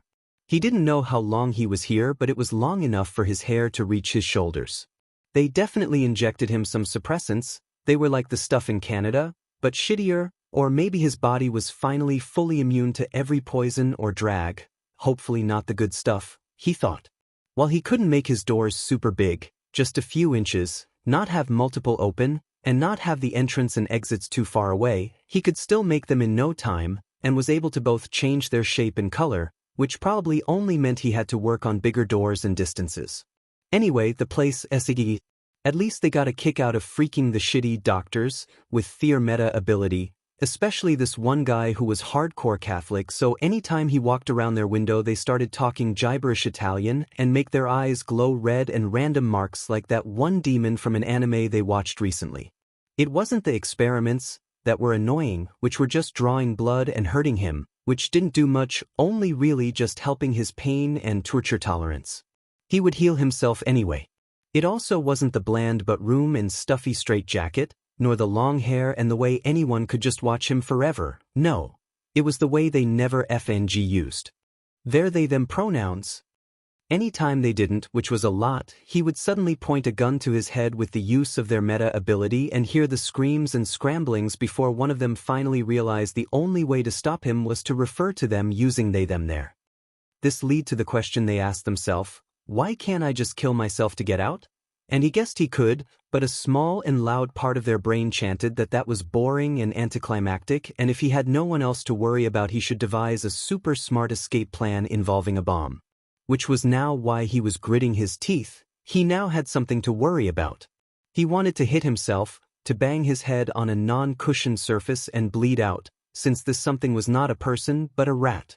They stared at him. He had been told through the intercom system that it was N3ZU, male, and originally a rat before they genetically modified him with a bear cub and dog, also giving him vocal cords and a longevity gene. So now they sat opposite ends of the room without a glass barrier because it not like that was going to stop him, identical straitjackets, one having modifies for the chimera body, and that since he was the smartest subject he would be forced to take care of the super intelligent mammal. Oh yeah. N3ZU was one of the very few animals with a meta ability, one of those newly developed ones that people were now giving cool, clever names for since it was now socially acceptable, a meta ability called high spec. Basically they were the smartest thing on the planet currently. And he would have to take care of it. So, Izuku started. His experiment name was VO1D, which was obviously a representation of his meta ability, but anyway. How does one start a hopefully pleasant conversation with a chimera rat in these circumstances? Do you like tea? He distinctly remembers hearing, or maybe reading somewhere that smart people like tea. The rat? Okay, they needed to find the proper way to refer to it since it and rat were kinda mean, but they were still an animal and he didn't even know if animals went with a binary. They tilted their head in confusion. Like some Earl Grey? Maybe matcha? Maybe coffee? But tea was caffeinated. Anyway, do you like tea? They finally asked before stupidly realizing. They were a rat. Rats do not drink tea, and tea wasn't part of the very strict diet of bland meal pouches. They did not know if they liked tea. Here, I'll give you some Earl Grey. It's gonna be hot though, but you can tell me if you like it if you want. He nodded and a small black swirl formed just in front of the mammal, causing them to gasp and try to skimper back in surprise. Until the warm scent of the tea wafted in the bland room and Izuku suddenly thought, why didn't I think of getting my own food, and oh shit, how do I feed them? Simultaneously before a very long and hard straw put itself in the teacup and he nodded, happy with his quick thinking. The mammal looked at the swirling cup and back at Izuku, then back at the cup and back at him before settling on the tea and taking a very hesitant sip, and they bowed to reach the straw. They smiled at the taste and Izuku smiled back. Thus started a very long and very odd-looking friendship. No Nizu, when you drift unintentionally you immediately step on the brakes and try not to die, especially on ice. Holy shit, the roads in Canada are horrible anyway. But when you drift purposely you just simply don't think, just steer and try not to hit the road bumps or cart things in the Walmart parking lot. Izuku dipped his hand into the open bag of chips and took a handful. Nizu listened carefully. And why would you ever want to intentionally drift, Kami-sensei? He asked and Izuku paused for a moment. Why wouldn't you want to drift? The only reasons why you wouldn't want to is if you are on ice, a busy street, or on a cliff with no way of saving yourself. He listed with a mouthful of salty plain chips. Nizu nodded and took a sip of his tea. Do you know these things from experience? The mammal asked and Izuku paused. The icy Canadian parking lot was a lot of things. Sketchy, he ignored the drag deal in the alleyway between the bulky barn and Winnings. Dangerous, ice made things slip. His car was slipping. Loud, Lemon and Emmett were screaming in the back seat holding on for dear life. A few minutes later they heard the cop car wail on the intersection into the parking lot and all hoped it was for the very nice-looking drag deal and not them as they booked it out of there. Izuku blasted some the Weeked song and skidded into the highway, which only served to be a very stupid idea as 4 different cars smashed into his own and the sounds of honking and a million shouts and a police siren interrupted false alarm. He turned it up all the way to drown out the chaos and took another hit from his vape as he looked down. His bright pink suit was definitely bloody. When had he been hurt? Oh yeah, the stab wound. He sighed and opened his door, greeted with about 40 people screaming at him and just looked at them bored before walking off to hopefully bleed out or dimension hop in an empty and quiet alleyway. This decision to simply walk away would prove quite helpful, since the stolen car exploded shortly after, and with him already having a head start he was not caught in the blast, only a little tousled. The road ends. You won't turn in time. Slow down. Maybe he would have, probably should have, but the annoying couple had committed 14 murders of very important politically involved racial minorities and he was still kinda suicidal, so he didn't. He led the car off of the cliff, the flimsy metal guard not standing a chance against the speeding car, and straight into the cold ocean. They would drown while he would hop into the void just after he rolled all the windows down and locked all the doors. Yeah, sure. Something like that. Nizu looked at him like he just told him the meaning of the universe, a question that even he couldn't figure out. What haven't you done, Kami-sensei? I have admittedly done a lot of things. Have you been shot? Izuku laughs at that. Please, little Orsi, I've been shot a few times. Did it hurt? He thinks back to the hundreds times he's been shot. Sometimes the head doesn't hurt at all, but anywhere in the back is a beach, thighs and shoulders and arms are all kinda, you know? Have you been a teacher? Yeah, all those experiences though either it was in the military or ended up in an explosion. I did once tutor Chris when he was in college and cried looking at the math. Not sure if that counts cause if anything I just had to make him redo things cause my tears were falling on his page. He visibly shudders at the math memory, Nizu notices. What is your formal education experience? I have had 3 lives involved with actual school. In all of them I either died, or gave up or was forcibly taken before grade 9. Nizu tries not to gasp and fails. It's fine, I mean the first time kinda I was just about to finish my essay or something and was quite pleased. The second time, I looked at radicals and hopped out the window. Third time, died, when I was barely in grade 5. Have you been a chef? Or worked in the food industry? Mr. Brightside played from the radio in the hot food truck as he made a show of singing and dancing as he flipped pancakes. Nami laughed at his antics as she handed out plates and cutlery to the displaced or homeless innocents. Kinda? Define worked in the food industry? Have you played a sport? Or danced? Yup, I've played lots of sports, and been an idol in Japan and London. Have you killed anyone before? Nizu asks like the question is forbidden. He hummed the tune to a Cruel Angel's thesis non-committedly as he shot at the guards, grinning when the bodies fell on beat. Oh yeah I have. They don't make their escape until Nizu shows back up with his left eye patched up. He silently asks and his friend nods. His gentle hands door over and removes the patch, gasping at the red and ugly stitched scar across his eye. He carefully patches it back up before nodding and handing a small piece of red paper, the escape signal. It's kinda a blur. He shot at the window until it shattered and the alarm went off. In his rage-induced strength he opened a door and both of them slipped out, allowing the proper attire to be worn, a suit for Nizu and a scarlet dress for himself. They run around and Izuku doesn't hesitate shooting at guards or doctors. They finally find the surveillance room and grin when they are the only experiments. Izuku, during his sliver of time in the void, removed the drags and was now able to send the both of them outside along with a bright pink Tesla. Gimme! Gimme! Gimme! By ABBA plays loudly as they speed away through the open field. Nizu watches in amazement as the warehouse prison they just stayed in for a few years explode in a bright blue explosion. Blue! Izuku shrugged. I miss the ocean. His dress makes it a little hard to drive, and it clashes with his now clean green hair, but they don't care. At least Nizu looks good in his little suit. They make it to a city and Izuku knows now they are in Japan, which confirmed his suspicions considering everything was being spoken in Japanese. Izuku racks his head trying to find a good place for Nizu to flourish. Little Orsi, I'm going on vacation for a few years, and it might take a long time, but I'll come back, okay? He ignored the way their eyes go a little blurry. The doctors said he wouldn't die for at least 100 years with longevity, so he knew he still had time, but it still hurt. What? They purposely don't look at him. I know a safe place for you here, just say, the winner takes all. When asked at the door what the stakes are, it's a private orphanage, they took me in. They'll give you an identity and files and the means to create a good life. Izuku slows down and turns into a sketchy part of the city. Why can't you stay? Nizu asks and they try not to think of the wavering voice. Because I'm selfish and tired and I know when I come back I'll be proud, so don't disappoint, yeah? The car squeezes into an alley and Izuku cuts off the engine. He suddenly turns and finally meets one teary eye and another under a white patch. Don't leave me, Kami-sensei. Make me proud, little Orsi. Izuku Midoriya. Life redacted. Year Tokyo, Japan. He parks haphazardly in the spacious parking lot of UA and walks out, whistling at the impressive building.